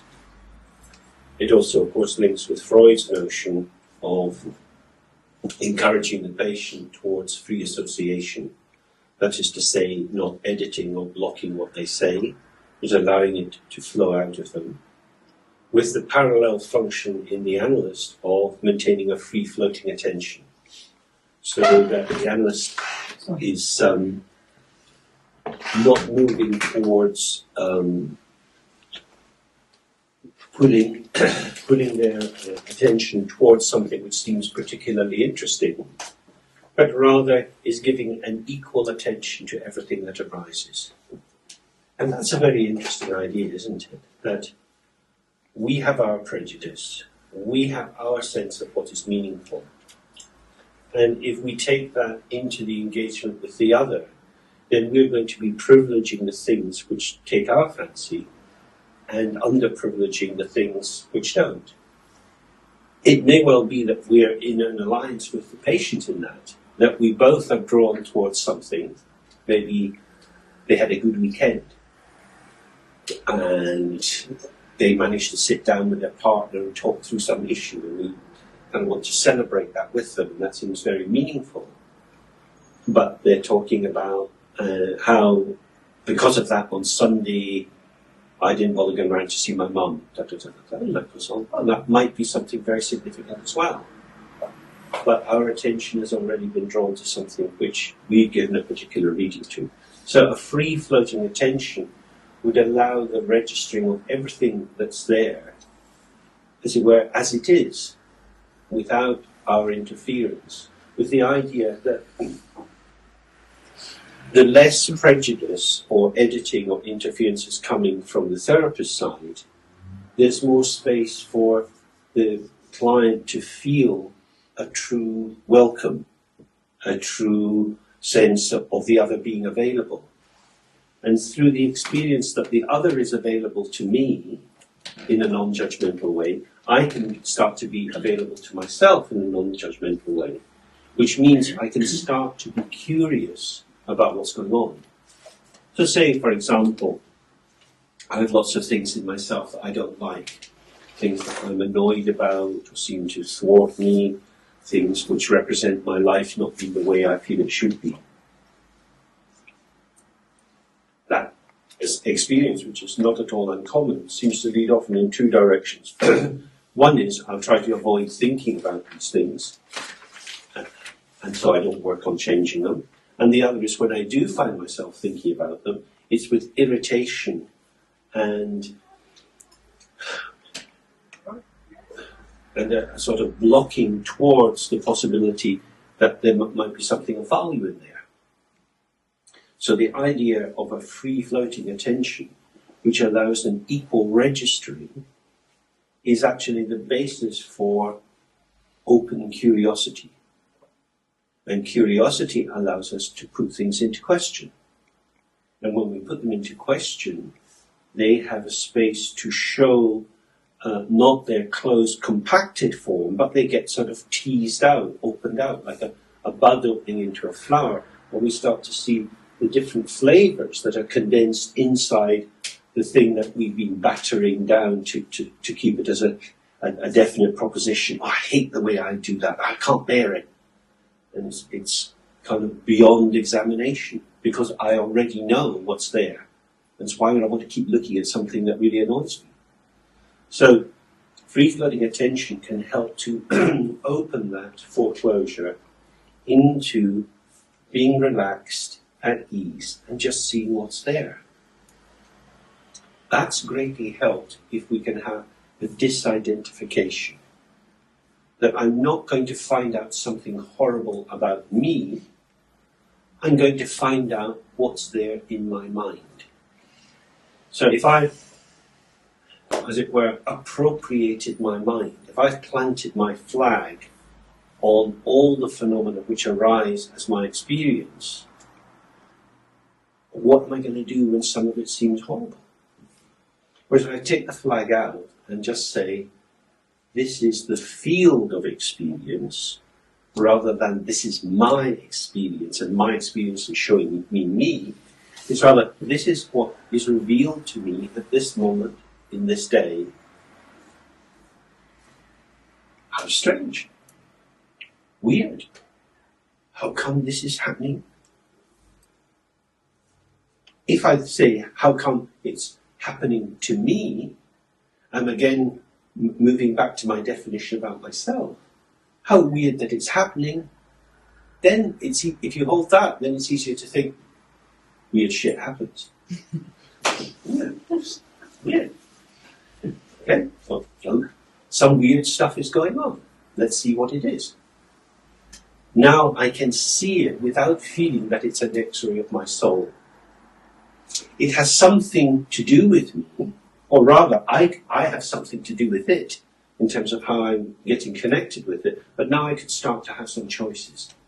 So perhaps you can see there how there's a gentle teasing out of that propositional condensation in which I arrive with knowledge of who I am, what I can accept and what I can't accept. So in the first instance, the question would be, for when we're working with other people, how do we want to position ourselves? Now, we have lives. Probably in our lives things don't always go well.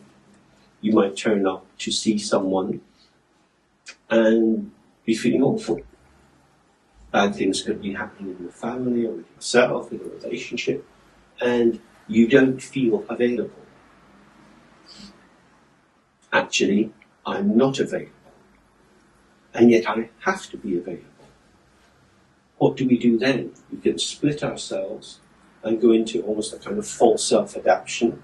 I'll get in role and squeeze myself into this and be the professional.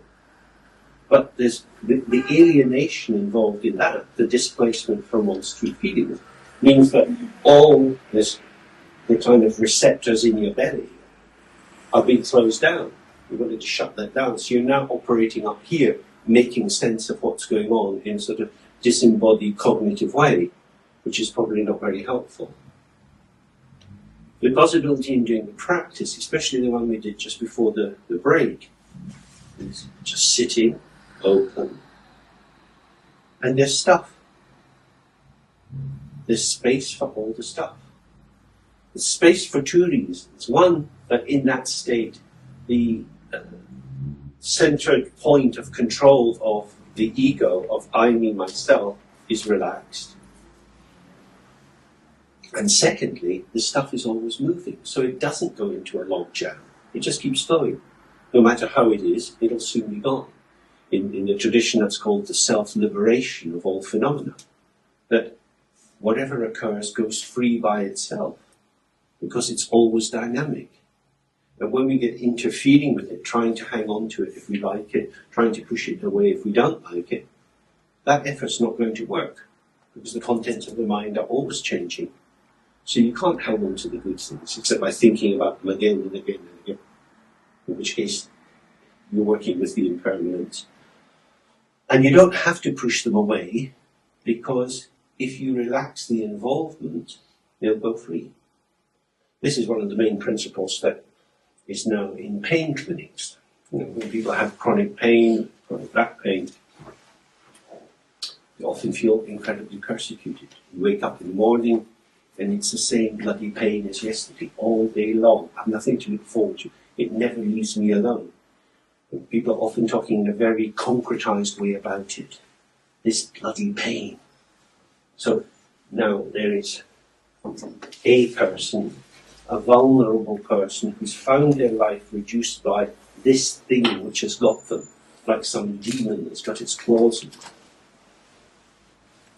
In the clinics now, more and more, people are encouraged to, in a sense, befriend their pain, to start to hang out with the pain and get to know the pain in a very simple way, relaxing the diaphragm, slow deep breathing, and just being present with what is arising. And the pain starts to show itself as having nuances. That sometimes it's stabbing, sometimes it's hot, sometimes it's dull, sometimes it's almost vanished, sometimes it's incredibly intense. Once you get used to the actual phenomenological presentation of the pain, and you really see it, you see there isn't such a thing as the pain. What you have is flowing moments of experience with many, many different colours or tones or qualities. Therefore, it's not a thing that keeps battering you, but rather it's a kind of movement within yourself, which sometimes is dominating the scene and sometimes not. So in a sense, it would be like a mum with a 3-year-old. If the 3-year-old's got a lot of energy and they're running around, the woman is only a mum. She hasn't got any space to be anything else. And then sometimes a 3-year-old gets down on the carpet and they're playing about and they're in something, and then for 5 minutes, mum can kind of just let them get on with it and has a bit of mental space to come back to themselves. And that little break, short as it is, often, for many mothers, lets them feel less fraught, less overwhelmed. They come back to being themselves. And then they can re-engage in the demanding role of being a mum. So it's a similar sort of thing with the pain. When its seemingly continuous flavour is revealed as being variation, then the subject can have variation in relation to it. And it's exactly the same with depression and anxiety. Conceptually, if the person has, as it were, had it for a long time, they build up the conception, I can't bear this depression. I get it every year, it lasts for 2 or 3 months, and it just kills me, it wraps itself around me, and so on. We're used to these sort of stories. When we actually look into the course of that experience in the flow of hours through the day, sometimes it's very dark and enveloping, sometimes it seems to be the absolute core definition of the person, and sometimes not. So maybe they had a phone call with someone in the afternoon and their friend was telling them something and they got caught up in that. And for that period of time, they weren't depressed. Now, what does that mean? Is that a moment of forgetfulness that I am actually depressed? It doesn't really help. Yeah, of course I felt a bit better, but look at me now. Hasn't done anything. Well, of course we can, with our sense of their suffering, we can feel, that's shitty.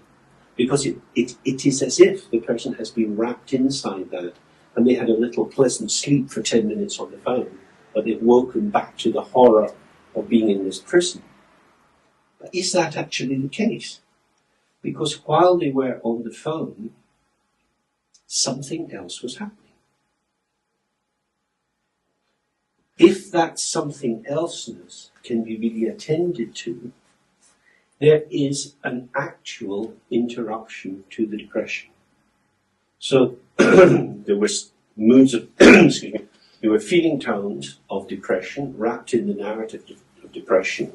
There was this intermission, and then there's the continuity of the feeling of depression. And it feels like a continuity, because the narrative of depression has gone across this gap like a bridge. And because we tend to be caught up in the narratives about ourselves, it gives the felt sense it's always like this. So there's a phenomenological blindness embedded in our intoxication by the narratives, the stories we tell about ourselves. Does that make sense? Mm-hmm. So helping people to attend to how things actually are and value it as actual lived experience. This is this. It's undeniable. You can't just sort of stick it in your pocket and say it's nothing at all. It happened. There was a gap. Look into the gap. The gap is different. If you value the gap, and you also value the experience of feeling hopeless and useless, you now have two experiences. Sometimes I feel like this, sometimes I feel like that. Then, of course, you can use your therapeutic skills. You could maybe do some empty chair work, have the depressed self speak to the self that was alive and connected. And in that way, you give more shape to the depressed self as being a position or a place that I go to. And when I'm in that position, this is how the world feels. And when I'm in this other position, this is how it feels. And in that way, the enveloping inside the sense of the continuity of experience seems to be the same. So maybe take a few minutes and just talk to the person next to you and think of any situation you're involved in, either for yourself or someone you're working with, where you can see how the sense of the story that you're in can cover moments which are different. Does that make sense? Mm-hmm. Okay, so maybe try that for 5 minutes or so.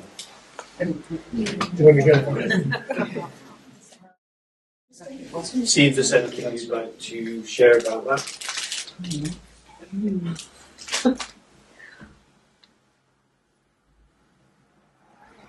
I think it's always very difficult to dislodge beliefs, even though the experiences might be great, say, oh, that's lovely, I've enjoyed that. But it's like the beliefs seem to have a sort of, like a downward pull or the very part. It's quite difficult to just dislodge that. It's kind of like resisting the undertows and things. Mm-hmm. How do you sort of support and maintain and sort of consolidate, not consolidate in a solid way, but make it so that the belief starts to have less of a downward drag and the other has more of a moving into life. Mm-hmm. So I think it's quite difficult. I mean, I can say that from my own. You had a clinical example, but how to make the good and the enjoyment be more in the foreground, if you like, so that the rest starts to drop away. Because you can get hijacked by the belief. It seems to be the belief system can be very difficult to dislodge. You can hijack even a really good experience or some other evidence or other views or even your own enjoyment. Mm. So the question might then be, well, who is the believer of the belief? And what function does that belief have? Is it like the shell that a snail lives in? Does it give some sense of protection for something that's quite squishy? Because our beliefs, they're often quite sort of propositional. We state them and they seem to be definite and factual. And our more open, naked experience is more kind of sort of tremulous, isn't it? There's a tentativeness in being. And maybe that's what we have to accept, that to be alive and connected is to be sensitive and vulnerable. That doesn't necessarily mean in danger, because if we're attuned to how our experience is evolving and we're present with it, we're probably in the optimal place to have it moving in an okay fashion. But if we retreat into the shell of the belief, it's cozy and comforting in one way, but it's also encapsulating. It seals us off at the same time. So, if we're being tumbled around by these beliefs, if we're being caught up in them, that means that we, as a person, are in the water with the belief. And the function of meditation is trying to be on the banks of the river or on the beach, seeing the movement of outer events and inner mental events, but observing them. So there's a stability of observation which is different from being caught up in it. But the pool of being caught up in it is very powerful. Well, it is a whirlwind and whirlpool. I mean, these forces are very powerful. That meditation is a bit like being drawn under. It's a very. It takes a lot of practice, I suppose, and it's a sort of a kind of not a one-shot deal. It's something to. And there's two basic styles for this. One is, as it were, to try to get out of the water, to separate from it and have this space of apartness. And that links to the first form of practice we were doing, like focusing on the breath, maintaining a point of stability, and now I stand in relation to the turbulence. I'm not in it anymore, although it's still impacting me, and every now and then will catch me and lead me hither and thither. The other that we did later, just sitting in an open way, it looks as if we're doing nothing at all, but what we're doing is releasing again and again these moments of involvement. So we're letting the outer field of appearance come and go, the inner sensations, bodily sensation, memories, thoughts, and so on, just come and go. Everything can come and go, and something remains, and that's the one who is not involved. The believer in the belief is part of the movement of the mind. Now, everything which is moving is by definition not stable. So, my involvement in my habit of doing something, whatever it would be, my belief that I have to because I'm like that. Somebody invites you to a social gathering and I'm a socially anxious person. I wouldn't get any pleasure. Of course I'm not going. Why would I go? So that feels as if I'm protecting myself. I know who I am and I'm not going to do it, and then I'll feel better. That is a series of concepts arising in the mind. If you can just sit with them, they arise with their hooks, but you're not pushing them away, you're not falling into them. The more spacious the mind is, the hook passes through the mind. It's when we get into resistance, I'm so bored, why can't I do this? And you try to force yourself, and then you get into a tussle with yourself.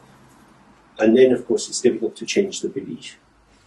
But actually, going along with the belief and affirming it, or trying to resist it, are both ways of energizing the belief. But the middle way is a kind of spacious indifference. This is stuff that's arising. It's been around for a long time, it's just stuff. I am familiar with the arising of these thoughts. They don't really do anything, I'll just let them pass through. So in that way, hospitality works because the front door is open, anything can come in, but the back door is open as well. Whatever comes in goes out. So rather than getting overwhelmed by all this stuff and thinking, oh, not again, it's just gone. And the more we have that confidence that we're not going to be polluted or defiled or contaminated or enveloped, it's just passing through. Then we can allow all kind of weird stuff to be our experience. If the experiencer is not being narrowly defined, the more narrowly defined we are, the more we react. You tend to hold on to a log, don't you, in the river? And often the log, you know, you're kind of hanging onto the log, which is that person defining something which is kind of, whoa, you know, this is too turbulent, so I'll just hang on to this log and I'll be okay. And you can see this double move in what's happening in politics at the moment. On the one hand, we have a government which is committed to open markets, which believes in market forces. The market will find its own value. And on the other hand, the government wants to protect Britain's place in the world. They don't go together. If it's market forces, you'll be lifted up or put down according to your export, imports, and so on. If the European countries decide to change the taxation rules on trading deals in the City of London, Britain will lose a lot of money. That's an open market situation. So, if you try to ring fence, if you have ego protectionist policies, then you can't be in the open market. If you're in the open market and you want to be truly interpersonal, if you want to be into the relationship, sometimes the waves will carry you up and sometimes they'll take you right down. Being related isn't always plus, plus, plus. Sometimes it's shit. And that would be the thing, is that if you really say, I have confidence in the market, I just want to be there, whatever is happening going on, then you have to allow that movement. As soon as you try to say, but I'm not like that, I don't like that, you try to ring fence the situation, and then you get battered. Remember we had that, whatever it was, Black Monday, when the Chancellor tried to protect the pound, and Soros just knocked it right down. We lost billions and billions of pounds.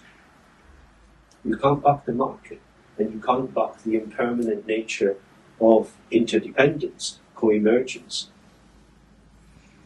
So from a therapy point of view, would you start a session with meditation? I mean, would you always, or would you just work on, say, diffusion like with ACT? I would probably start with impermanence. So in the first session, someone arrives, we ask them, what brings you here? And they start to tell us their story. And we might ask a few questions about their childhood and so on. And they start to tell us, my dad was like this, and so, you still living with your dad? No, not that dead. Your past sounds quite close to you. Where is your past? When you talk of it, it's as if you go back into it, and it's all very real. We're crying, so it's very close. But where is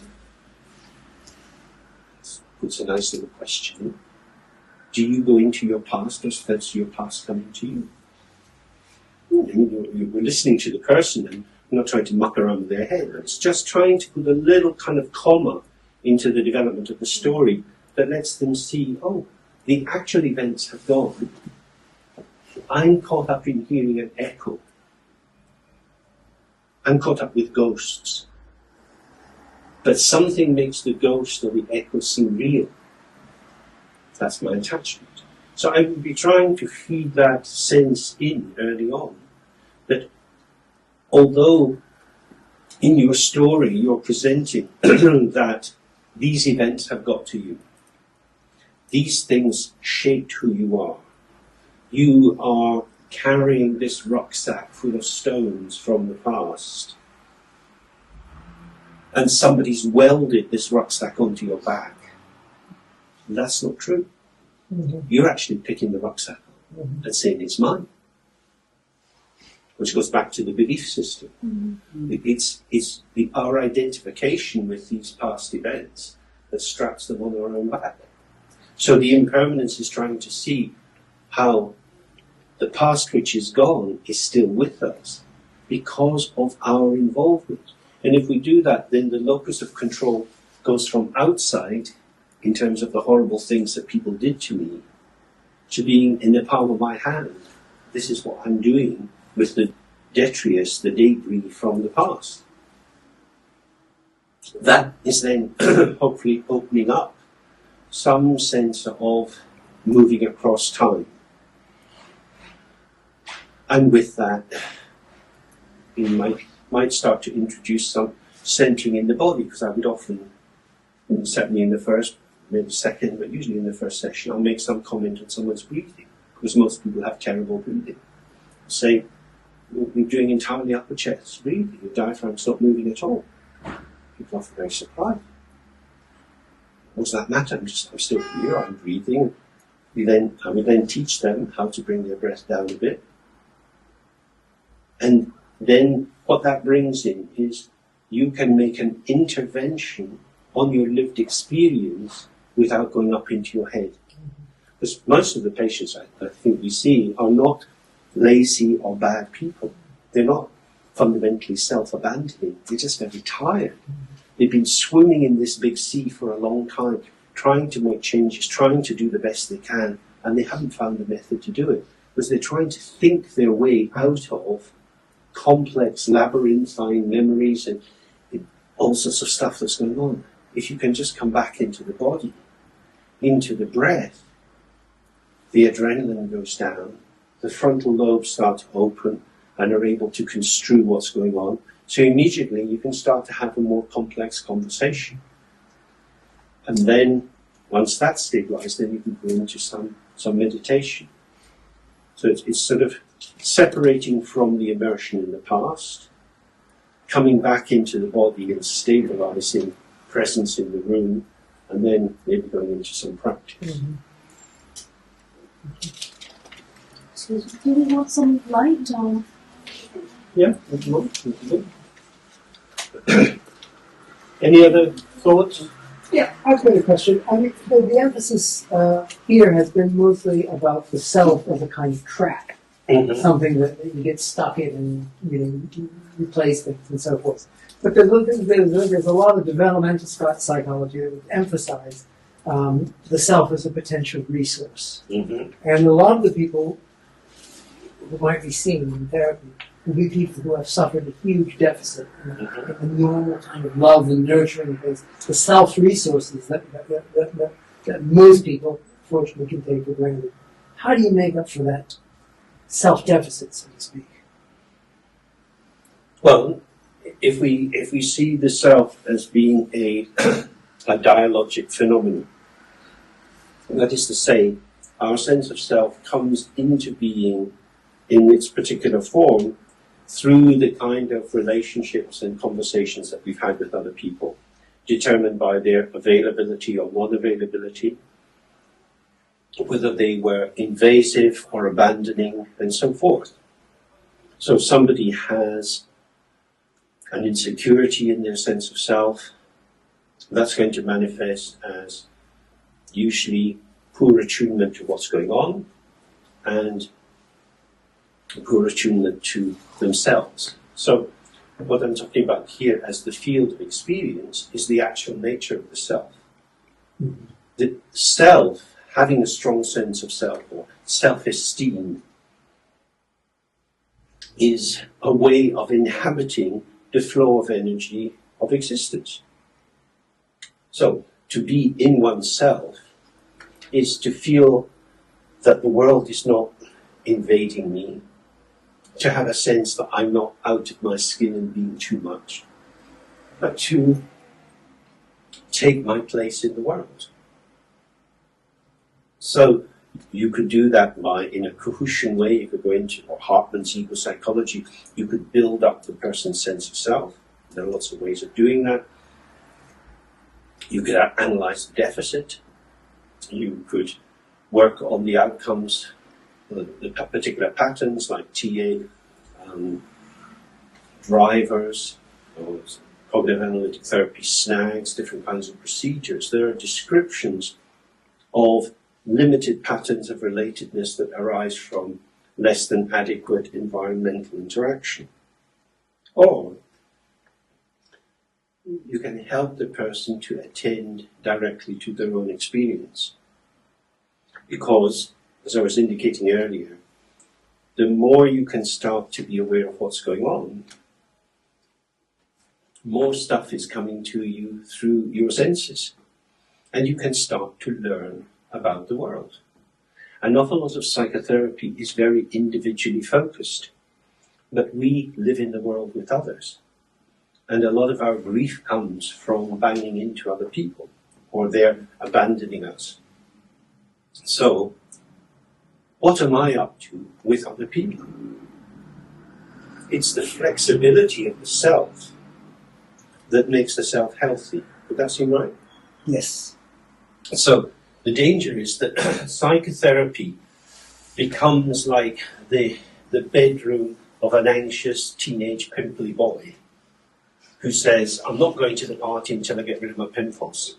And people don't like me anyway, so I'm not going out until I'm fully formed. You know, Botticelli's painting of the birth of Venus. And one day I'm going to be a superstar, and until then I'm going to stay in here, so go away and leave me alone.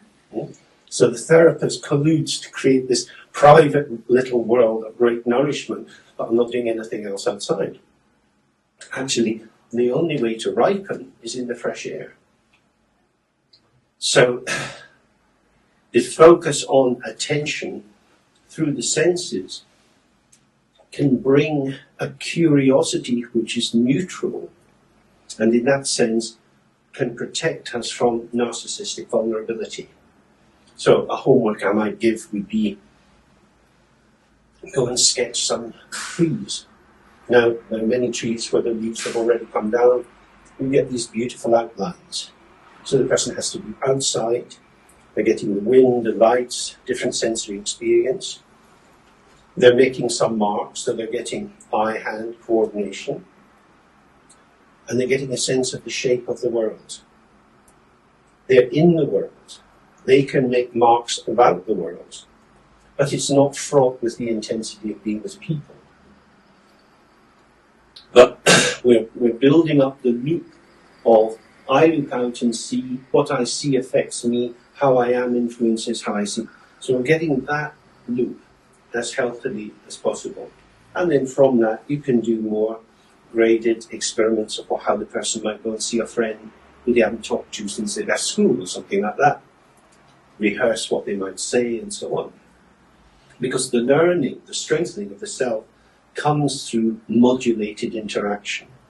So it's about pitching it at the right height. Vygotsky, the Russian psychologist, he talks of the zone of proximal development, which means that the growing edge of a person is not a personal quality, but it's influenced by the particular environment you're in. So he says, what the child does today with its parent, it could do tomorrow by itself. Now, today it couldn't do it by itself. So having the supportive parent allows the child to go further. Yeah? You probably all know that. You go out for a walk with a 4-year-old, and they get very tired, and they stop. And you walk ahead and you turn around, come on! And then you have to do some funny game or sing to them, and then they forget themselves and they start running. And then you're back in. So it's your presence and your connection that allows the child who's lost their energy to get a kind of second wind. That makes sense? Mm. So that's really what the therapist is trying to do by keeping some kind of distance and hopefully able to make the transmission that it's the felt presence of the world as welcome that becomes the zone of proximal development day by day. You know, if we're functioning in a reasonably healthy way, we feel there is a place in the world for us. When we're not doing too well, it doesn't feel like that, does it? We feel alienated, we want to hide and retreat. So a lot of the psychotherapy is not really about the psyche as a sort of something inside ourselves. It's much more psyche as the bridge between this inner spaciousness and the outer spaciousness. So that would be a way in which one could gradually bring in the meditation. Any other thoughts or questions or issues about particular kinds of mental health problems and how we might work with this?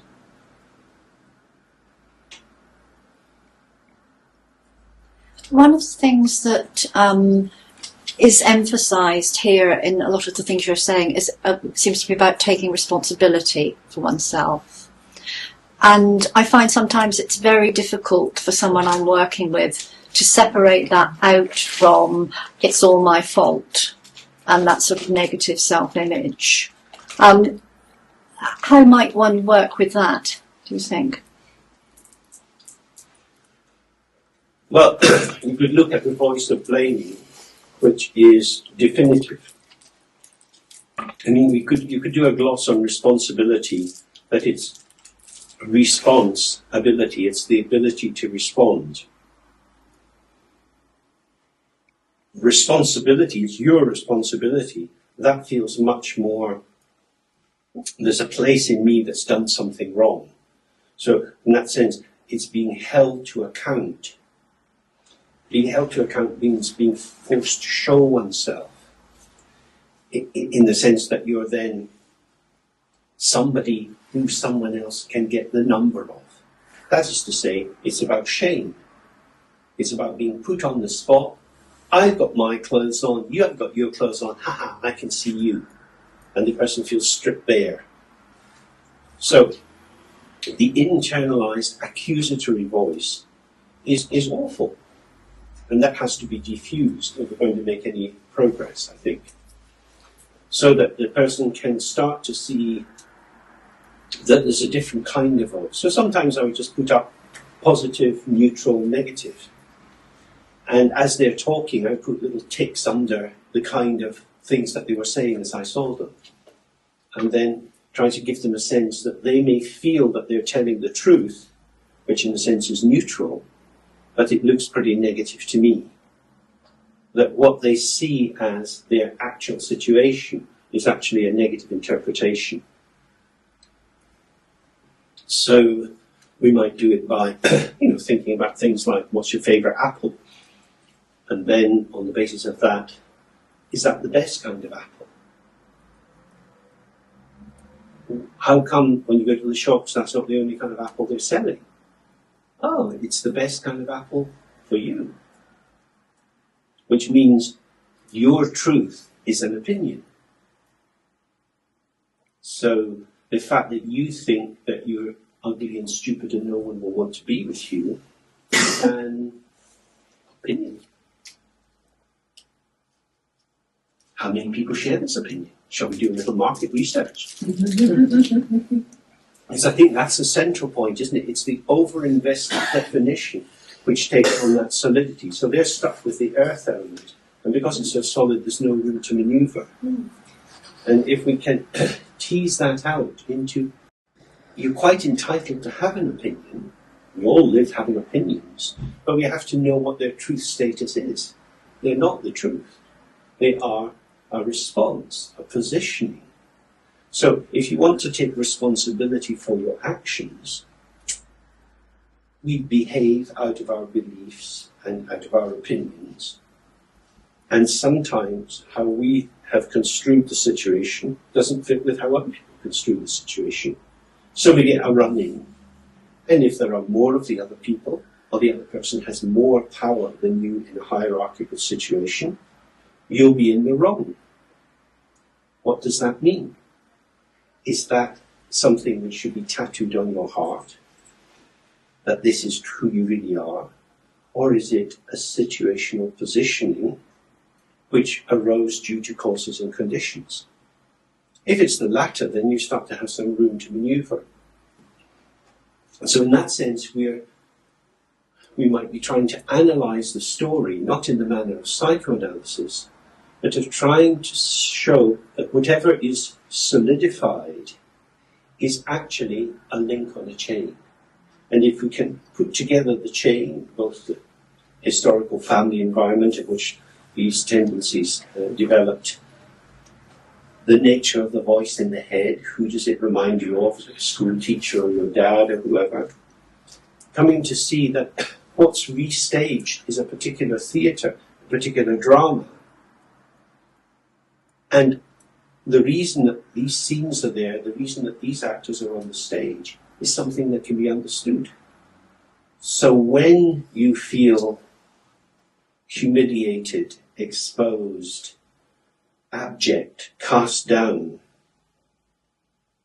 that's because of the momentum of the script. Now, the theatre is not real. Aristotle says, in order to enter into the spirit of the drama, you have to suspend disbelief. That is to say, you have to become a monk. It's not true, but you act as if it's true. You go to the opera and the overture starts. You're in it. You've let yourself go into it. Now, what's happened with people in these intense states of self-hatred, this kind of neurotic states, is that they believe in a drama, but they believe it to be true. So, giving up the disbelief is a middle way between a belief. If you're reading a novel, you know it's not completely true. Yet you have to read the novel as if it's true. Same in the movie, same in the theatre. So between belief and disbelief, there's suspending disbelief. Does that make sense? It's a kind of deconstructive move. You haven't removed it completely, but it's hollowed out. So I'm acting as if. And it's that as ifness that makes life viable. For example, we're all going to die. We don't know when we're going to die, but we have to live as if we're not going to die. Because if you woke up in the morning and you start thinking, maybe to the end of the day, I don't know what to do, I'm not going to do any shopping, what would be the point? I might be dead by tonight. So we have to act as if life will go on. And it's an illusion, because it's a definite fact we're all going to die. It's unpredictable how and where and when, and yet we're going to live. I think that's the point of play, interplay of the healthy adult. And I think we can link that right back to Winnicott's writing on play. Because that's what the child does in play, isn't it? That play becomes the zone of the development of the transitional object. In fact, everything in life is a transitional object, because you never get to the other side. We're always in transit across these unformed moments, what in Tibetan are called bardos, intermediate periods. We're always having left somewhere and going somewhere else. We have been born, and we will die, and in between we go through these into something, out of something, into something, out of something. So, clinically, helping somebody who is full of self-hatred, I think the first thing is to feel the emotional density of that, which is often reinforced by the idea nobody understands. Nobody else can really know what it's like to be me. This is both an existential truth and quite psychotic. It is absolutely true, nobody will understand us. But if it's done in a way, therefore, what's the point? That I'm living in this whirling desert where nobody can touch me, that becomes psychotic. The fact is, we each have this ungraspable, unique experience, and we communicate. Or to put that in Buddhist language, from the point of view of wisdom, as we sit here in our embodied being, what is arising for us is not shared by anyone else, and is also ungraspable by ourselves. We can never find ourselves. We can find our watch, our purse, we can find where we maybe parked the car, but you can't find yourself. The self is showing itself in its ungraspable becoming. Now, if you have that point of view, the idea that you could show directly who you are is would be ridiculous. That's why many of these texts say, or like the famous Tao Te Ching, those who know don't speak, those who speak don't know. Because it's actually unsayable. It's like, going for a walk in this gorgeous weather and seeing the sun across a tree. It's beyond representation. It's absolutely there. It fills the whole of you. And there's no doggy bag. There's nothing to take home. It's just it. In the same way, that's what we all live with. And on one level, it's quite mad. Because then we talk as if that's not what's the case. We talk as if we're all in the shared world and we all understand what we mean by, struggles at work or having a bad boss or things like that. So part of the issue of people who live in a very intense self-definition is that they're not able to play the games of conversation whereby we take up different positions about things. So if you're talking with a close friend about trouble at work, you could tell them just how bad it is. If you were at a dinner party with people you didn't know very well, that's not very polite. You should make it a little bit light. You shouldn't talk too long so that other people can come in, because that's that particular kind of conversation. So from that point of view, neurosis is the collapse into a too narrow definition. And the function of meditation from the therapist's point of view is to stay relaxed and open without being pulled into a position. So that takes us back to the question of transference and countertransference. That the particular perception, misperception that the client has of you, what we call the transference, that they're seeing as other than we feel ourselves to actually be, is then met by our reaction to that, which hooks elements of their distorted perception, but also elements of our own. This is quite a complex movement of experience. Again, it goes back to Freud's notion of the free-floating attention. Coming to a premature interpretation of the transference is usually not helpful. It takes time to unfold. In the old days, people used to talk of gathering the transference. It's not as if it's something that's there. People nowadays talk about something very real. What's the transference? How should I know? It hasn't arrived yet. But it's as if it should be there. What shape of nose do they have? What colour of eyes do they have? It's not like that. It's not a thing. And this tendency to give thing-like shapes to people is very, very distorting. The dead are waking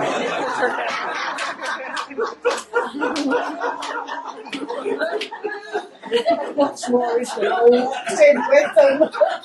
Because that's the chains going down, the front drawbridge is up. We're doomed. So, in terms of how do we help somebody who's trapped in something very tight, we have to keep listening. Having a strong belief about our patient probably doesn't help. If we really can accept everything I know is simply an opinion, then we hold it lightly, and we can also offer it lightly as food for thought, something you might chew on for a bit. But I don't know what your experience is, and I don't know what you should do. What we can do is try to find together some way of moving when at the moment you're rather stuck. How that movement should be, where that movement will take you, I can't predict. Will it feel good or not? I don't know. Well, you're not going to get an NHS supplier's contract if you say that. Because you have to be able to predict your outcomes. In succession. So it's quite difficult. So, we can coerce people out of situations. You can take a pin and get a winkle out of its shell. But that's a violence. And this is one of the problems, that if the more you work with attunement and subtlety, it's very powerful, but it's not subject acting on object. It's not even subject acting on subject. It's opening the sphere for the possibility of the synergy of the movement of two subjects who are sort of shimmering on the edge of their new becoming, neither of whom can know where it will be. What we can predict is what I'm stuck in. So every time somebody's making a definitive statement, they're actually just announcing their neurosis or their fixed pattern, their habitual formation. That's the problem. And so it's how can we find a way of living ourselves with not knowing, helping other people to see that actually they don't know.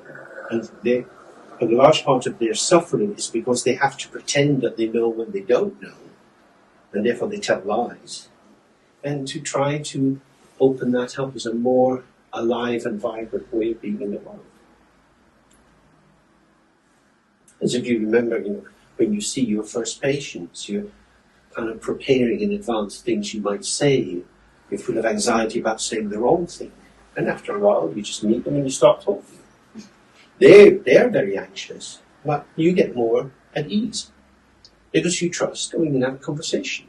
Sometimes it flows easily, and sometimes it's weird. Sometimes it's kind of really, really painful and difficult, and get stalled, get ruptures in the therapeutic alliance, but life goes on. What we have there is, through hard-won experience, is a sense, it'll be okay. That this event now is just a beat on the chain. It's not the thing itself. It's not the truth. Oh God, I don't think I can see this person anymore. I don't know what to say to them. It's terrible. Well, people come into supervision saying that. I don't think I should see them anymore. So the person's lost their seat. They've lost their body, don't they? They've lost their breath. They've lost their heart. So the question is, how do you get back into being yourself? And that simple practice that we were doing before lunch, when you're sitting, just can relax into the out-breath, and then you're just sitting. Life is tumbling on. Some of what's tumbling are thoughts which feel like my thoughts. Some of it is my feelings. Some of it is noises.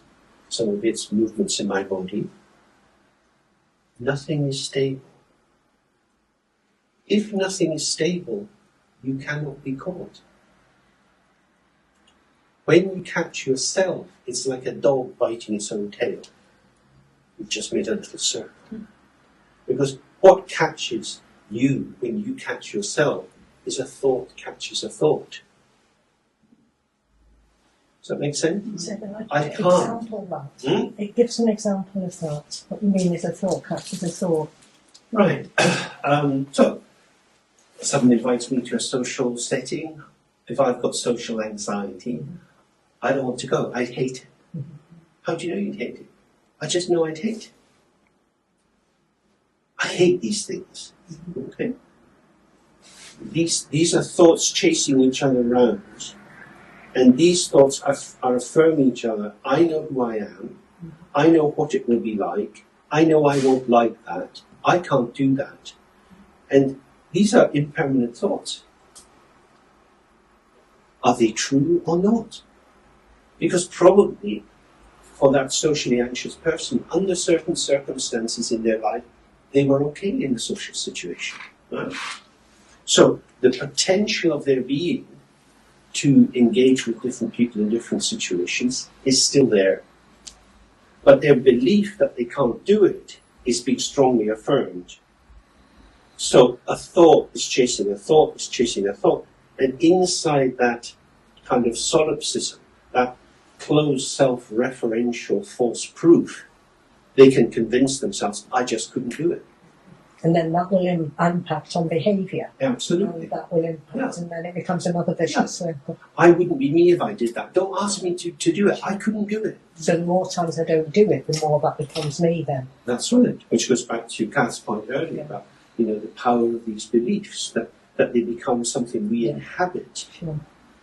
And of course, habit is like a monk's habit. It's something that you wrap around you. You're both inside it, like inhabiting a house, and wrapped in it. So there's a kind of cozy smothering inside. It's a sort of false self-soothing. Okay, so working with that, Mm. are you going to work cognitively with that and disputing and enabling the person to dispute? Are you going to work behaviourally with that and getting them to realise that it's not the garlic rather than that, Okay. it's the vampires obey? Okay, yeah. Well, maybe the first thing would be is if we relax and we're spacious, we'll feel their fear. Yeah. It doesn't help to be violent towards people with fear. Mm-hmm. So from that relaxed spaciousness, we want to proceed in a way that doesn't shame the person, put them on the spot. They've already got a excuse me, a harsh negative moralizing reading about themselves and their inadequacy. So there are lots of directions we don't want to go into. That starts to show us, in a sense, where we might go.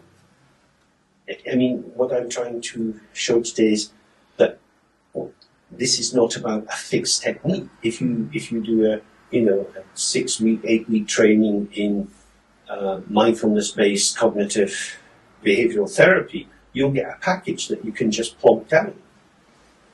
But how should we be with this particular person? First of all, we want to let them reveal themselves, and that will close down many doors of our competence. There'll be lots of things that we could do with the generic patient, but I can't do with this person because of how they are. So we have to be willing to let the actual lived state of the patient determine the moves we make. I think that's the first thing. That's the ultimate non-violence, isn't it? That's when we're really a therapist. Remember, the root of therapy is the word for attendant, the attendants in the shrines of Asclepius. So to be an attendant means to come after. We tend to. The shepherd tends their flocks. That is to say, the sheep wander hither and thither, and the shepherd keeps up with them. So there is a stepping back from the power of control, directing the other, shaping the event, but paralleling that, a very intimate proximity to the actual state of the other. So we're not invading them, we're not abandoning them. And I think that's, again, just the more relaxed and open we are, being on that shifting boundary becomes possible, what in Gestalt we call the contact boundary, which sometimes has to be very gentle and minimal. From that, we then feel the way to go forward, but we can't know. We can't know. And I think that's the central thing. Experience has to precede knowledge. If knowledge precedes experience, it is structural and violent. Now, this, of course, again, is difficult to sell in the NHS. Sure. But for our patients, that's the thing. Now, we then have to find a way to have optimal openness to all the ingredients that we have managed to have contact with in the course of our lives. That could include a lullaby. Sometimes I sing to my patients. Sometimes I enact a little drama for them. Because why wouldn't you? Sometimes I tell them a story. Tell them the story of the 3 little piggies, which is the fundamental story of psychotherapy.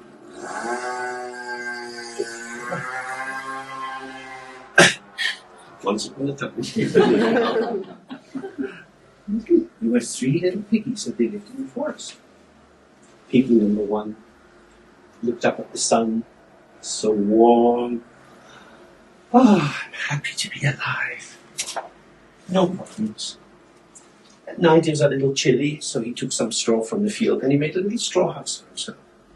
Second little piggy said, it's good to be alive, I like walking in the forest, but sometimes a bit cold in the morning. I need more than straw, so he got some twigs and branches and he made a little twig house for himself and he would sit inside that. That was very nice. Third little piggy, a little bit driven, a little bit anxious and worried. Ooh, maybe it will get worse, I don't know. So he went into the forest. he dug up some truffles and he found some mushrooms and he put them in his little wheelbarrow and he took them to the market. He sold them to the people. Money. Then with the money he bought some bricks, put them in his wheelbarrow, took them back to the forest. And slowly, bit by bit, every day, he built a brick house. Summer went by, autumn came. The wind was a little bit more cold. Autumn went by, winter started to come. Very cold. Piggy number one in straw house shivering a little bit. Oh, summer will come soon. Oh, summer will come soon. But that night,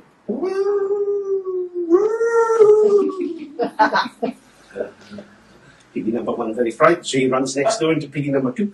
Two frightened little piggies crunching about in a twig house. What do we do? What do we do? Oh, our dear brother. Hello, hello. Knocking on the door. Who is there? Oh, it's us, your best friends. We who helped you all summer long to build your house. Okay. Being the wise and sensible and caring one, he opens the door and they come inside. Then, ooh, the wolf comes. Sniffs the straw house, dinner's gone. Sniffs the twig house, and dinner's gone.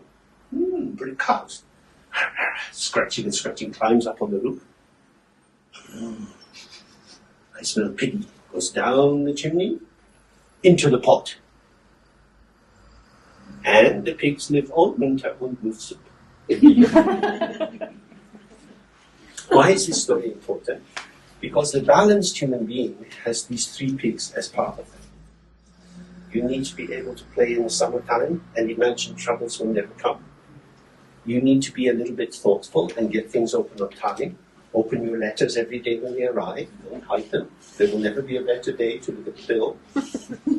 And you need a bit of piggy number three to really take care of your life and act as if danger will come. But our patients tend to have a bias, don't they?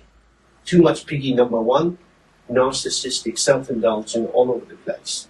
Piggy number three, obsession compulsive, driven, life is very dreamy. So, balancing these things. It's a very nice story to tell patients. Then they can understand something more about their life. It's saying these are themes of existence. Also, movies are very, very good for patients because it normalizes what seems like a terrible grief, especially going back to Jennifer's point about the patient who's persecuted by an over-moralized sense of responsibility. I've messed up my life, it can never get better.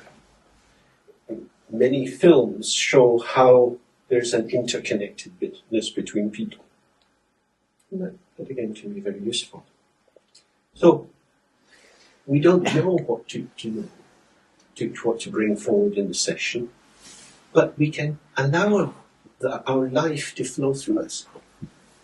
Everybody here knows something about shopping, knows something about some kind of store, knows something about cooking, knows something about holidays, knows something about misery, loneliness, sadness, hopes, fears, I would think, All of that can come through. How will we know if it's right? We won't. But the traffic lights are better on the street than in your head. Other people will show us if we're making sense to them or not. If you try to work it out in yourself, and this is the big, painful issue of shame. If somebody has a lot of shame inside, it becomes so dangerous to get rebuffed and rejected by someone else that they always have to predict the right thing to do, which of course is impossible. So they spend all the time in this mental world trying to work it out. And the birth of freedom is to trust. Most people are reasonable enough that if they tell me I'm not being helpful or I'm being too much, that would be reasonable. And I'll change track. Mm-hmm. That I can say, I'm sorry, and life proceeds. It will be a heartfelt, I'm sorry, because I didn't mean to get it wrong, but I did get it wrong. The fact I got it wrong doesn't mean I'm completely useless. It just means in that moment, we didn't quite connect. So, I think the more we can model that as therapists, which means not being impulsive, because An impulse for me is something which is habitual. So it's like having some food in the freezer and popping it in the microwave and on the table. And you do it there because you didn't go shopping and you got it in the freezer anyway. So you know, you've learned a few things in therapy, so you give this to the punter because it's not bad food and it's what I know how to do. That's not very good. What we have to do is cook things freshly. But in order to do that, we have to be in touch with ourselves and in touch with them. So the most important thing for that is relaxation. The word mindfulness, in tradition in Bali is sati, in Tibetan is dremba, and essentially it means remembrance. It's linked with memory. It's recollection. What is to be recollected? The fact that I'm here. That is to say, all of me is here. Where is here? All of this. Subject and object recollected together. This is basic non-duality. There is no firm wall between us. All of here means all the nuances of how the other person is. So it means infinite welcome to the other, infinite welcome to the self. So whenever we are forgetful of bits of ourselves, in particular now we have this increasingly bizarre, risk-averse culture. So in order to be a professional, you should never do anything wrong. What is wrong is defined by groups like the HPC, which seem to have a very cruel nose for humiliation of people. This is done in order to protect the public. Mm-hmm. As we know with children, when they're 2 and 3, if they drop their sweetie on the floor, you should pick it up and stick it in their mouth. And it will help them have their resistance, isn't it?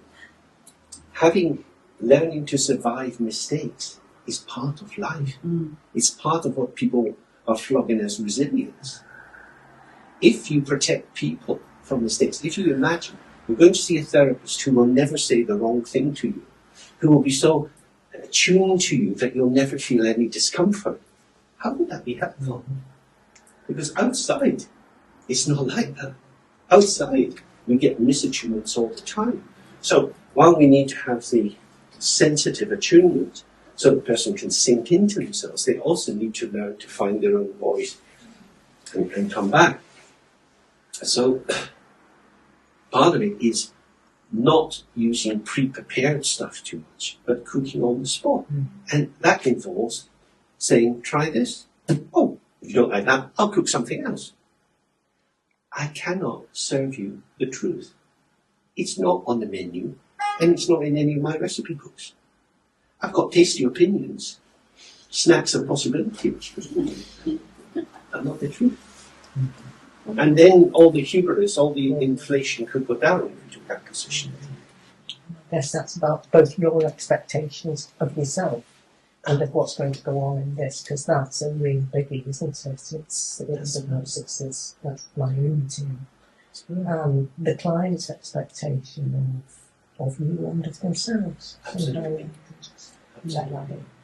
That there can't be a guarantee. That the idea that research, especially research done in America under particular conditions, could illuminate precisely the way to behave in a room with somebody here is a madness. It's an absolute madness. How could the abstract directly inform the finely tuned phenomenological account? And yet there's so much that's protocol driven. So much is protocol driven. Indeed. Indeed. So you become a foot soldier. Mm-hmm. At the end of the Second World War, they had the Nuremberg trials, and Nazi after Nazi said, I was only obeying orders. It's not my fault. You can't shoot me. If I hadn't done that, they would have shot me. So that would be the same for psychotherapists. I was only following the NICE guidelines. It's not my fault. And this, of course, is what happens in surgery. Mm-hmm. If a surgeon does an operation and they follow exactly the protocol and the patient dies, they say, these things happen. If the surgeon tries some new intervention and the patient dies, then there's an inquiry. So fear comes into us and following orders and becoming a clone of the system. That's another very good way to it. So part of mindfulness is also thinking, what are these meta movements in the culture up to? How can I take responsibility in that sense of the freedom to respond and hang on to it and not sell it for anything. Because if we betray our own heart, which here means this openness of being, with nothing left, techniques are not going to do the job. Any last thoughts or questions? We're almost at our time. I've got one final thing. As a Buddhist psychotherapist, explicitly, what's the place of ethics in psychotherapy for you? Well, ethics is, first of all, doing no harm, and secondly, doing good. I can't guarantee to do no harm, and I can't guarantee to do good. So, the place of ethics is always with a big question mark on top. I mean, if we don't know, we don't know. Tibetan Buddhism is full of rituals which you can do for the sake of someone else. Or you can say to someone, you must pray to Tara, or you must do prostrations, or you should go on a pilgrimage, or you should offer some candles, or build a stupa, or do something like that. This is magical thinking. Because nobody can know whether this will be good for another person. Because we're not made out of Lego. You know, it's not like you take the bad bits out here and plop in the good bits. The reason for going on a pilgrimage is you'll learn something in the course of the difficulties and so on. Nobody can know what you will learn. You might learn, I'm never going to go on a pilgrimage again.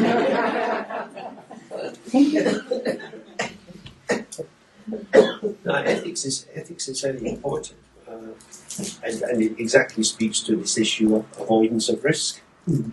But sometimes, for example, it might be ethical to insult a patient. You know, somebody who is living in a bubble of their self-concern, you have the difficult job of popping that bubble.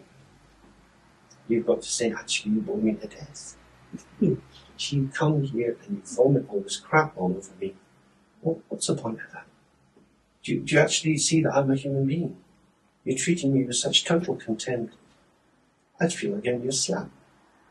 That might be a very reasonable thing to say to someone. That I exist as well, and you are in a state of violence towards me by feeling that you can sit in your monologue and I should turn myself just into a pair of ears. But I am a human being. There are two people in the room. Back. That could be what needs to be done. Will the person like it? No. Could the person complain? Yes. It would be ethical to do it. It would be unethical not to do it. So ethics is very, very difficult. Because if the lived state of the other is what we're working with, we're working on the contact boundary, all you've got is the quality of your presence to tell you what to do. There's no map from outside. It's like Carl Rogers wrote that book on encounter groups. And to encounter means you meet and you see what happens in the meeting. There's no buffer zone in between. There's no perspex wall. I think that's where ethics is very challenging. Mm. The key thing, of course, is through our own practice, especially when we're doing this open meditation, we have the experience of getting caught up in thoughts and carried hither and thither. We also have the experience of guarding ourselves against thoughts. So we have these two extremes, isolation and immersion. The more we understand these positions in ourselves, the more we can track them when they happen in the clinical setting. What we want is the midpoint, it's the contact. You know, in the Gestalt system, you draw it as two circles which are touching each other. It means no invasion but no abandonment. Each person is in their integrity, but meeting. It would seem to me that's the optimal side of ethics. So, just about our time. It's been a pleasure coming here. Hope it's useful to you in some way. Any last thoughts?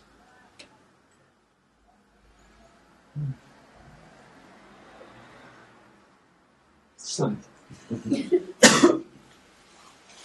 Okay. Bye. Thanks very much.